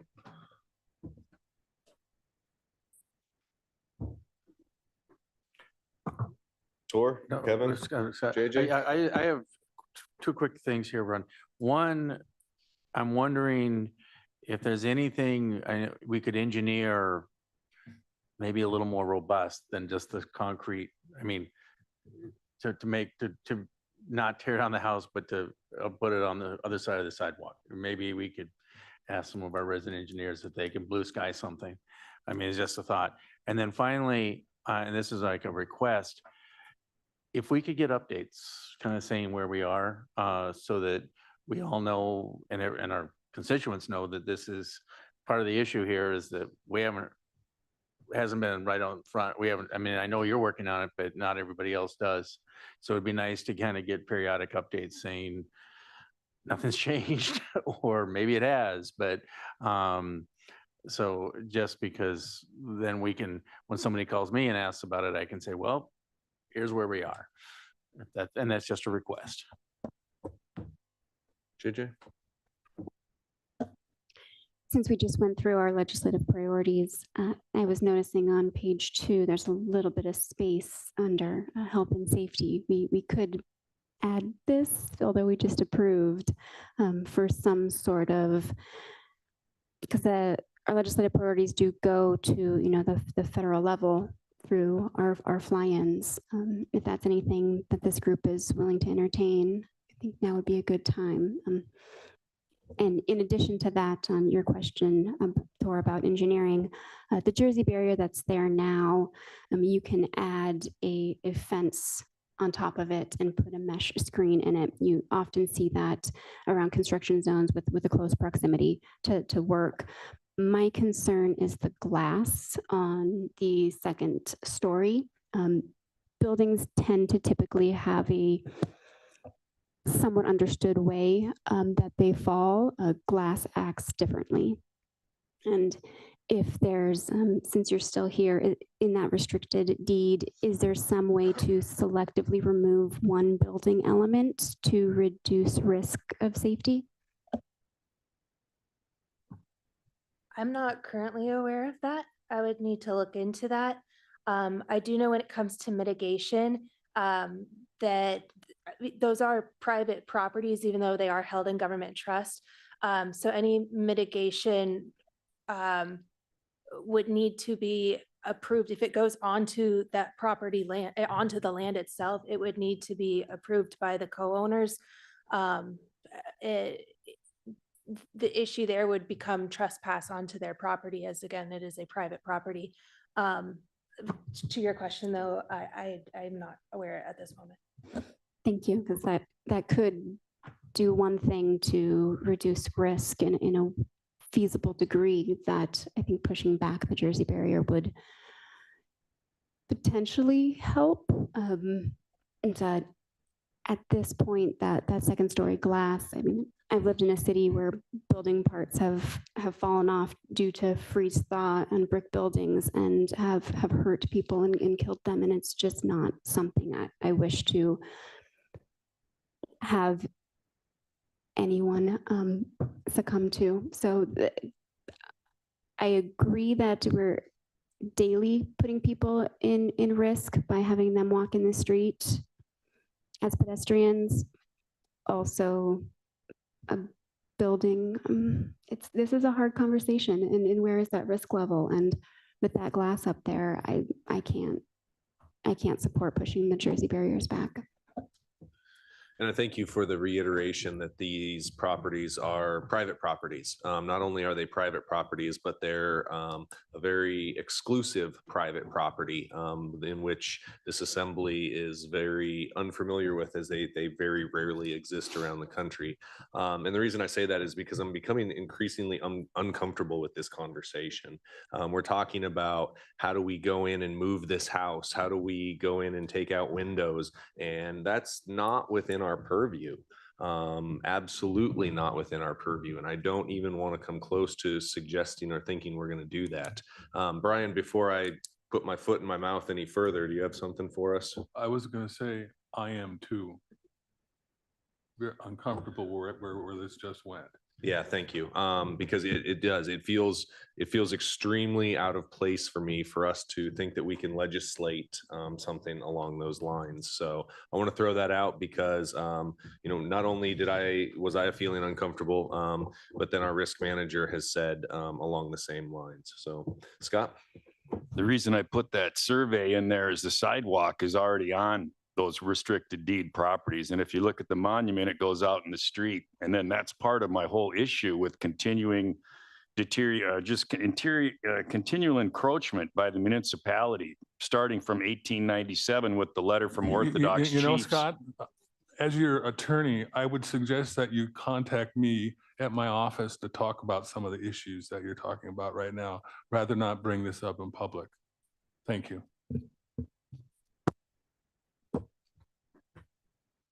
Tim? I think where I'm at on this one is I think I would like to see if we have the opportunity as an assembly to speak to the BIA. So at least get a report from them where we are in this process.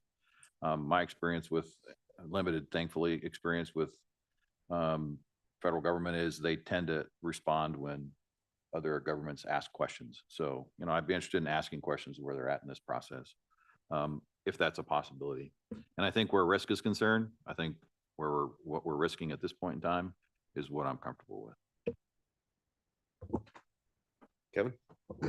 Mr. Mayor, just pointing out, Ally's been sitting here a while. If she's done, I feel like she probably feels like she's in the hot spot. Yes, I thank you for the time. I appreciate that you've been up here throughout this process and we've kind of thrown some questions back and forth. I think it just alludes to the complication of the matter. So you're welcome to continue to sit there if you like, but you can return to your seat as well. Thank you. Thank y'all very much. And so, Mr. Mayor, I guess my thoughts on this is, I think the confusion regarding what's appropriate and what this is all about leads to why the conversation went that way in the first place. I think the main point of this discussion item is, do we move the barrier or not? And I've thought about this past week. I've driven by several times, walked by once, and you know, I'm not an engineer, but it doesn't feel safe to me. I know there's risk in not opening the sidewalk, but it feels like there's more of a risk to move those barriers. Just, I don't even know how you would squeeze them in between the sidewalk and the building itself, but because I just don't feel that is safe. I know there's the risk of people having to use although you're not required to, there is a way they could get around, but it is lengthy, and I don't know if there's even signage which we could work on or address, but it's my personal opinion at this time that the risk of moving those barriers to open that sidewalk is greater than if we open that up and move those barriers right next to the house. It gives no grace or movement Mayor? area to do that.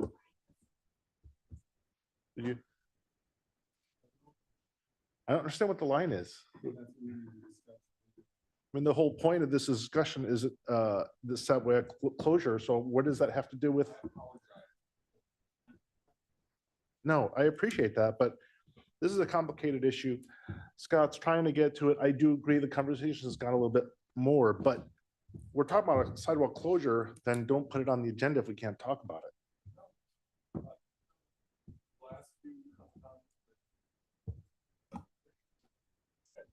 Brian, can you use your mic? This exercise. So then if we can't talk about moving the barrier or not, what are we doing talking about this right now? What's the purpose of it? More than moving the barrier, you're making an analysis about the risk, you yourself. I just told you that's what I thought the risk was. I'm confused. You just said you want me to analyze the risk. I told you of my opinion of the risk, and then you said you can't say that. So I guess I need clarification. I apologize if I'm sounding upset, but I'm just confused as to what we're supposed to be doing. That's the point where I won't do it in executive session unless directed by the body.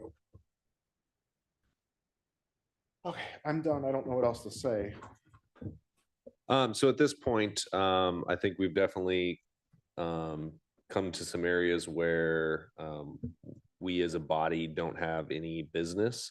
I also think that the item as put on the agenda was a discussion, direction, decision on the sidewalk closure. So if we want to come back to a discussion of a possible motion in the future or an agenda item in the future, to direct John to open that sidewalk, I think that's ultimately what we need to get back to at this point. If that doesn't hit the nail on the head, then I think we need another agenda item that's a little more directed to that. But at this point, I'd like to know if any assembly members are willing to go forward on a potential reopening of the sidewalk, or if we're leaving it as is. Please. Just to clarify, I know you're trying to manage this agenda item, and I apologize if I snapped at you. Something you said, I think some people in the public probably listening or here at the table might have misunderstood your intention. I think I know it.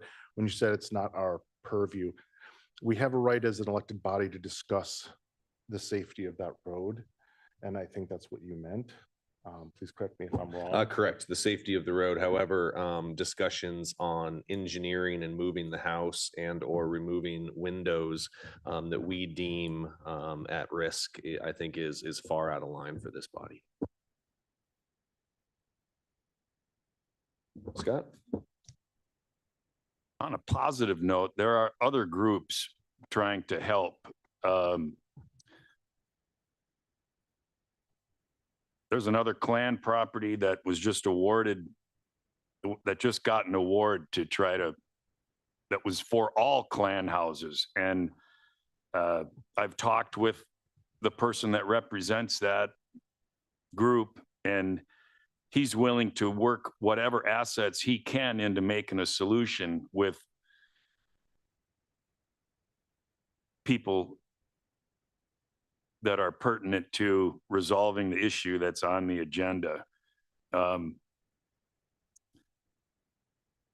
Sitka Tribe is saying one thing, and people that are in those houses are saying another, as far as people trying to come to an agreement. And I can't wait to have Brian set me straight on what words I'm supposed to use. But that's why I got on this assembly, is to bring the village forward in more than one way. Thank you.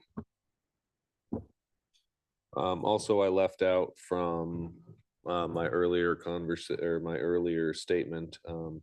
It does sound as if the body is open to some reports from BIA specifically.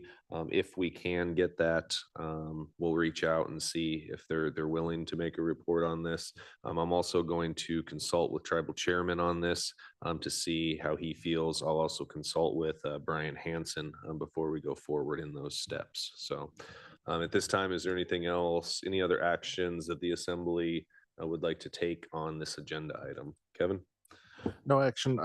I know this because I've asked John about this in the past, not recently, but I think a couple weeks ago or months ago. And I want to thank John for working closely with the tribe. I believe they've been trying to work on this as best they can to get this moving, and it is a complicated issue. Anything else from the assembly on our Catlin Street sidewalk closure? Seeing none, that'll bring us to persons to be heard. This is public participation for any item on or off tonight's agenda, not to exceed 3 minutes for any individual.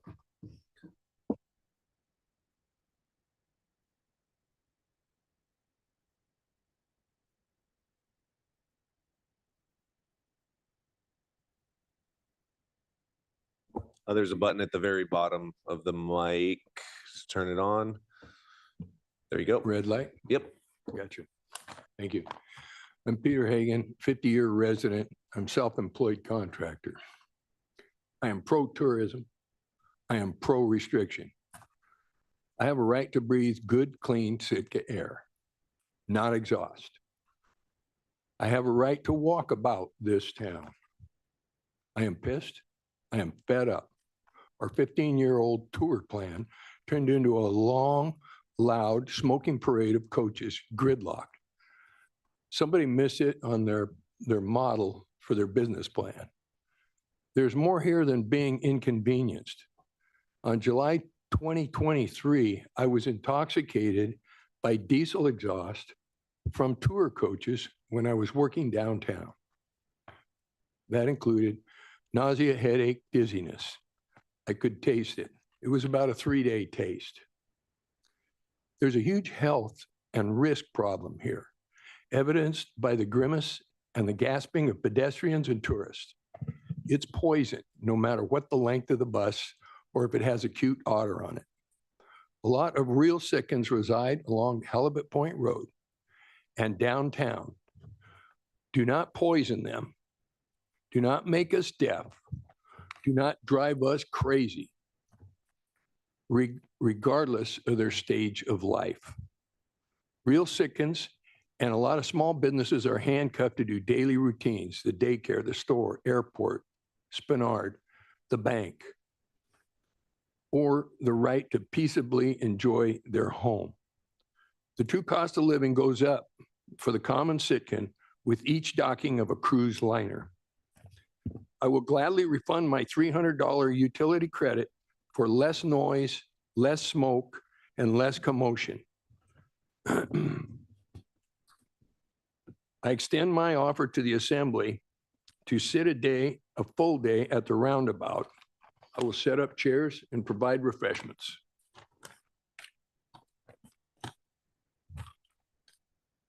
My remarks here are limited by the clock. I don't think a six-pack charter can take 20 people out. This business and this room has an assigned capacity and a limit. The speedometer on my paint van coming here, it goes up to 120 miles an hour. The sign on the highway said 35. As Alaskans, cruise line industries and McGraw do not want to be regulated. So some is necessary and it can work. But I have heard the number of tourists will be self-regulate. By who and where's the saturation point? I didn't get an answer. I also heard Chris say all the coaches pass federal emission standards. Now, who set those and which standards? Thank you. Please do not kill Sitka.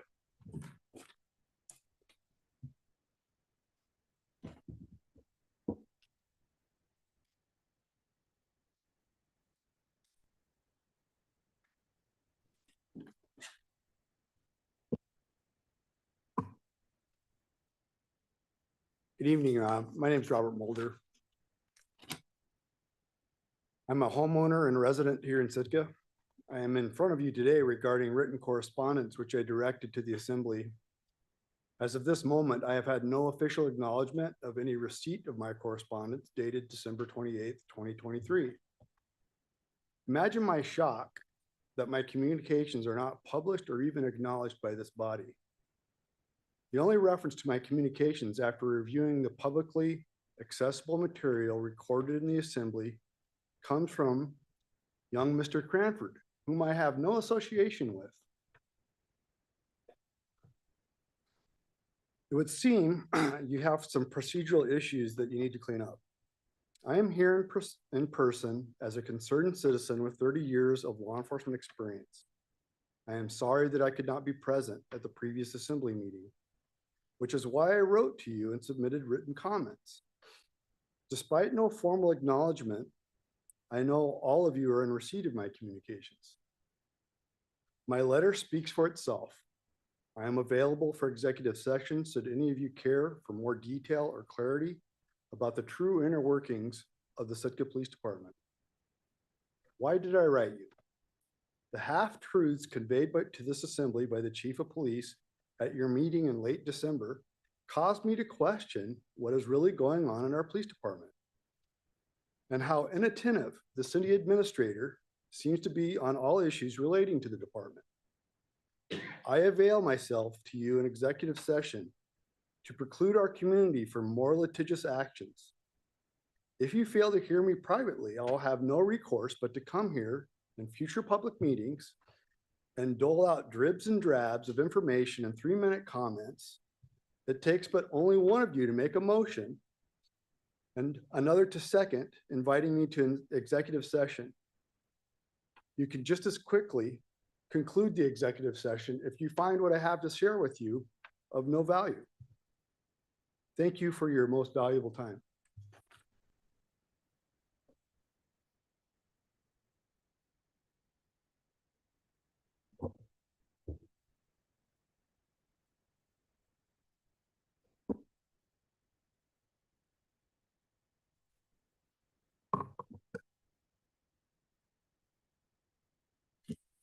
Good evening. My name is Richard Ween, and this truly is a red light district. Where's Dan? There are a couple of important things that happened tonight. One had to do with the Launch Alaska. If you look at the payment of bonds and the amount of bondage, literally bondage, S&M, that we are going to have to pay when we start having to do the electrical bond issue in, I think it's 2028 or 2029, the amount of money is so great that was a very real red light when I saw Launch Alaska, when you get venture capitalists in here, potentially looking for a project. Bottom line is they are going to get proprietary information, and whether you realize it or not, hedge funds, et cetera, buy up utilities and so forth. And if all of a sudden instead of $6 million a year to pay off those bonds for the Sitka bond, the Alaska Bond Bank, we have to pay now $25 million a year. You can look it up in the audit. You may find that something is there. And I think giving information to these people without having them come here and talk to us precisely about what's going on and what their future interest is here, you can just see it's an interlock. I haven't fully delved into all of the people, but they are definitely looking to make the deal. So that's your decision. God bless. But I think it's also revealing that there was no inventory. Imagine Walmart without closed for inventory. That was another head scratch. And here, I also noted with the Cat Leanne, it almost seems as though the BIA has never seen a picture of this in order to understand what the risk is. I don't know what they know, but the bottom line is it seems like the Assembly is willing to accept the risk. And that's number one. And I also like to know what the risk profile is for the tribe on this, but the Assembly has taken, the city has taken the risk. And so what is going to determine this? Some federal government where if there is a darter snail that was found, they'd close the street off in a second. That's what the federal government would do. What are you waiting for somebody to get hit with a car? Then you deserve it. I mean, when does it cross that line of common sense where you say we have to do something and do it? So I am very sad that something like this just can't be resolved. And now we hear it's years. And remember, the season is coming up. And I go down there all the time and the traffic is enormous. And you have to know it's on the curve and people can't always see. So, you know, please do the right thing. Be in touch as the body with the BIA, go into executive session, solve this problem. It's a no-brainer. You wouldn't let me do it. Keep a house in that condition. Thank you, sir.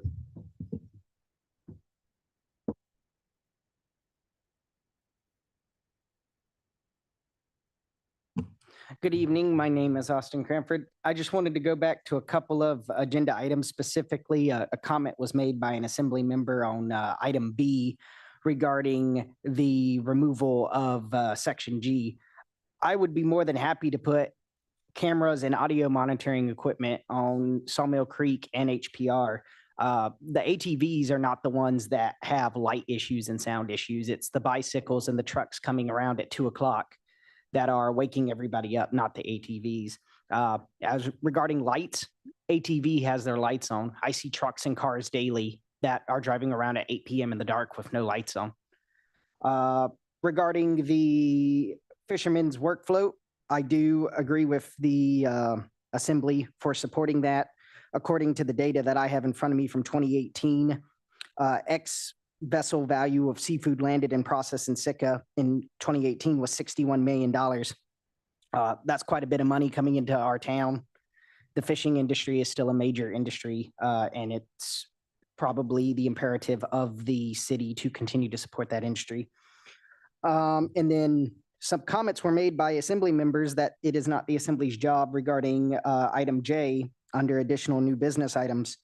I just want to point out that under Title 18, Chapter 55, Housing, Public Buildings, Urban Renewal, and Regional Housing Authorities, that acquisition of real property and demolition, removal, or rehabilitation of buildings and improvements from it where necessary to eliminate unhealthful, insanitary, or unsafe conditions, lessen density, reduce traffic hazards, eliminate obsolete or other users determined to be detrimental to the public welfare, or to otherwise remove or prevent the spread of blight or deterioration, or to provide land for needed public facilities is within Alaska law. Take it to a superior court. Take it to the Court of Alaska, be it Supreme Court of Alaska, District Court. Take it to the Supreme Court of the United States. It shouldn't take 5, 6, 7 years for BIA to figure out, oh, this building needs to either be refurbished or removed before it falls on somebody. Thank you.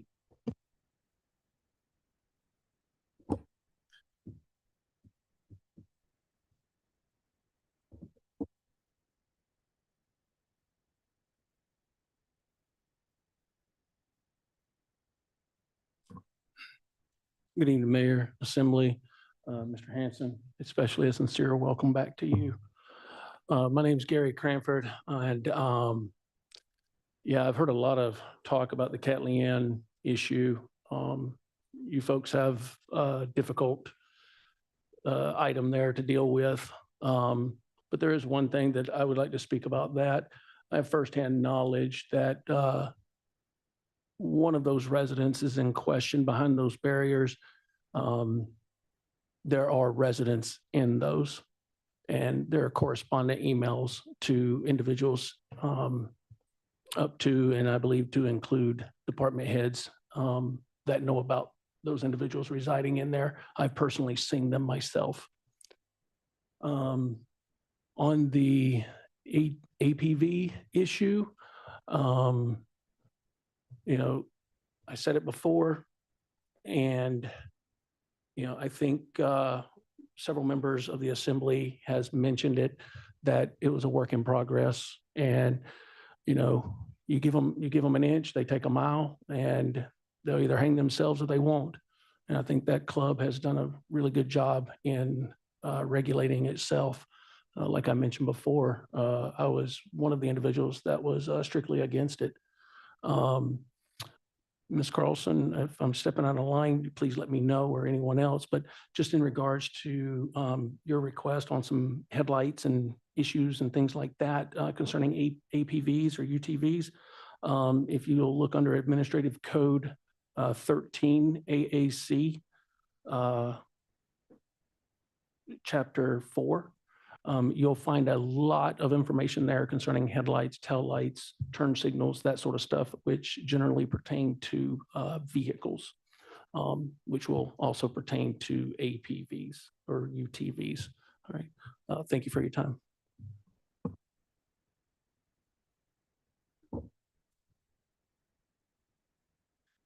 Anyone else under persons to be heard this evening? Seeing none, that'll bring us to reports. Just one report today. We spent an entire Saturday going over our strategic plan, as a couple members had to leave earlier. So I'll just relay this for their information, but there will be a follow-up coming out of that with some guidance needed from the Assembly. The Assembly wasn't gathered as a whole to see if we wanted to go forward with making a few revisions. So that'll be coming out here shortly. And I thank the members for their time on a playoff, NFL playoff Saturday. I think I mentioned that a couple times throughout the meeting. So John, do you have a report? Really quick, Mayor, in the interest of time and the remaining agenda here. Before the next meeting, I've got a couple out of office periods. One is I'll be out leaving Thursday afternoon, out on Friday for a day of personal leave, traveling out of town. Ron Vinson will be acting in my absence. On January 30th through February 2nd, I will be at the Pacific Northwest Cruise Symposium. Sarah Peterson will be acting in my absence, and Southeast Conference is February 4th through the 7th in Juneau, and Melissa Haley will be acting in my absence. Thank you, Brian. No report. Liaison representatives. Scott? As a library liaison, it's looking like the new copy machine got missed putting on the city asset list. They've been waiting quite a few months to get that going, and they have to go back in the office and make people copies for their taxes and stuff, and be good to get that thing fired up.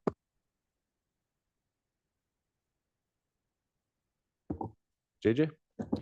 The Tourism Task Force has a meeting this upcoming Thursday in the 6 o'clock here in the Centennial Building. They will be voting in their new chair and reviewing the survey that was out there.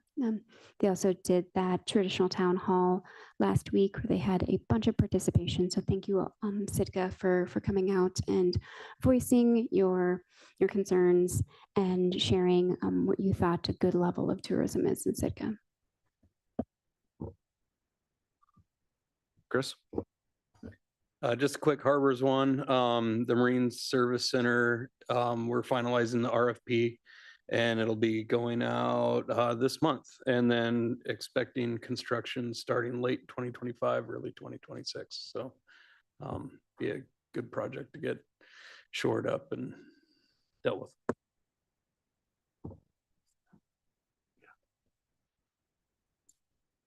with. Sarah, report. We have all kinds of boards and commission vacancies. So you can check the website, check with Jess in our office. We have a budget meeting February 8th, and our next regular meeting is February 13th. Thank you. Any other reports this evening? Kevin? I spoke with the mayor this afternoon, told him I was going to try to do this report real quick. I'll keep it as condensed as I can. Several people of the community have brought up and even had a forum about the home health changes that Search has initiated. I've kind of been back and forth on it, but I decided to investigate to see if the changes that they made were not in line with the original terms of the agreement of the sale of the community hospital. I mean, although we couldn't theoretically make Search do anything, I was just investigating on my own to see if they had they were still doing, you know, in practice what they said they would do as far as the services, and specifically regarding home health. So I have done a little bit of research. I spoke with Dr. Brule and also some of his senior staff, Kate Turner, and I'm trying to condense this in a very short period of time is difficult, but the long and short of it is I wanted to let people know who were concerned that in my little investigation that I've done, I believe in heart that Search is still continuing to provide the home health services. It is a different format and a different shape and different look, but I do believe that they are continuing to provide those services, and in some ways even better. But because of lack of time, I encourage anyone who has any questions, feel free to call me or preferably text me. That's how I communicate mostly. 907-752-0467. We can set up a meet, we can have coffee, and we can talk about what I've learned and my research. Also, there is, they did tell me that, reminded me on February 7th, the Sitka Health Advisory will be having a meeting. They'll be opening it to the public so that people can zoom in and make public comment, and then people will also be able to watch it and watch the discussion as it happens. Thank you very much. Any other reports this evening? That'll bring us to our executive sessions tonight. We do have two. We will deal with our first matter first, involving the Sitka Police Department. We will have to come out of executive session in order to go back into executive session to discuss our second matter tonight. So I would entertain a motion. Make a motion to go into executive session.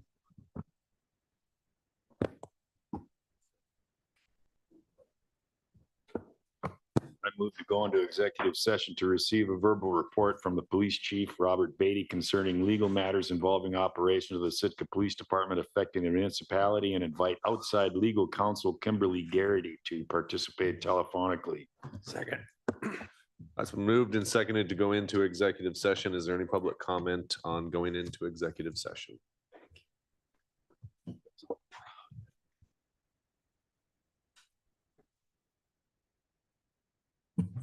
Good afternoon. My name is Austin Cranford. I am against the assembly going into executive session, especially after multiple members of the public have mentioned that there is issues with the Sitka Police Department. I think the assembly should hold a town hall or some other form of open meeting to discuss these issues. Thank you.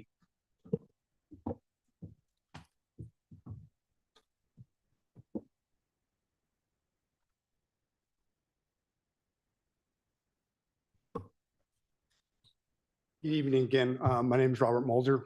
And it gets very confusing, I guess, when you have to kind of beat around the bush and not be able to communicate directly without putting the city in a litigious situation. And, as a taxpayer, I assure you that my concerns, which seem to be wholly unrelated to whatever it is that you are going to executive session for, are simply to just give perspective.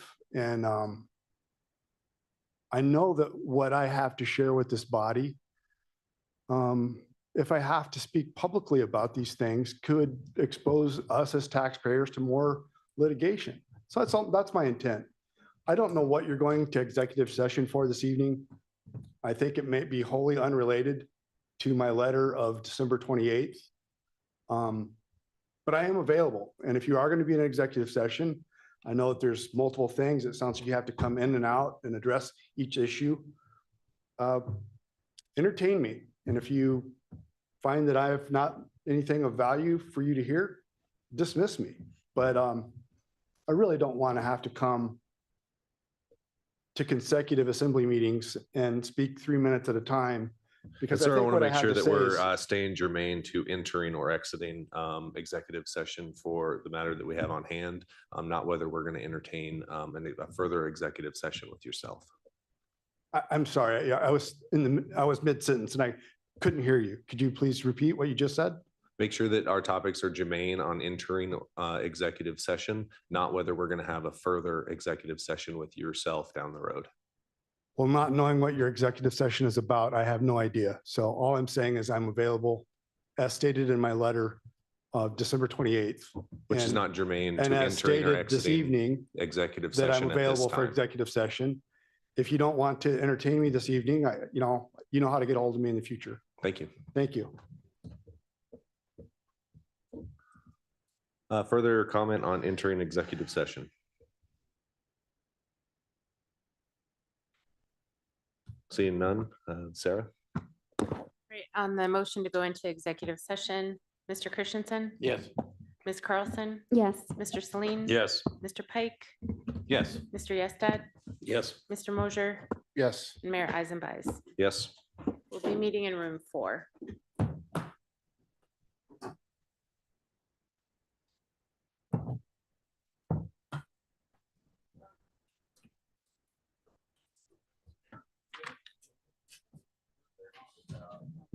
Yes, we have to do a motion. We are good, all right.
A motion to reconvene To reconvene? as the assembly in regular session. All those in favor say aye. Aye. Any opposed? Thank you. We are reconvened as the assembly in regular session. If the assembly is desirous of taking up our labor relations executive session, we do need to extend until 11. That would be a motion. I move to extend the meeting till 11 o'clock. Second. That's been moved and seconded to extend till 11. Sarah, I don't think that's a public comment one. Roll call on that one, please. Right, so on the motion to extend until 11 PM, Ms. Carlson, Yes. Mr. Yestad, Yes. Mr. Celine. The motion is to extend till 11. Mr. Mosier, Yes. Mayor Eisenbeiß, Yes. Mr. Pike, Yes. and Mr. Christensen. All right, so we're going until 11 PM. Thank you. We have extended the meeting till 11 PM. That brings us to our second executive session. Mayor? I'm not going to participate. I'm leaving at 6 in the morning and I can't go any longer. So, and I'm not needed either. So. Understood. We do have other council that'll be involved. I Right. appreciate your time this evening. Thank you.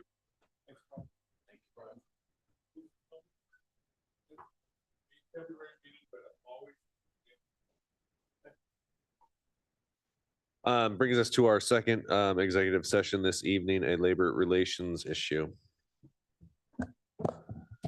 I move to go into executive session to discuss outside legal counsel Kimberly Garrity, legal matters, specifically labor relation issues affecting the municipality or legal consequences of past, present, and future municipal actions, and invite in Police Chief Robert Beatty and Interim Utility Director Mike Smetzer.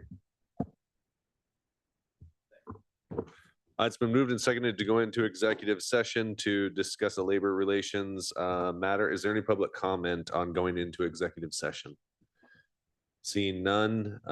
Sarah? All right, on the motion to go into executive session, Mr. Pike, Yes. Mr. Mosier, Yes. Mayor Eisenbeiß, Yes. Mr. Celine. Yes. Ms. Carlson. Yes. Mr. Christensen. And Mr. Yestad. Yes. Motion passes 7-0. Thank you. We'll be back in the same room.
Convene as an assembly. Second?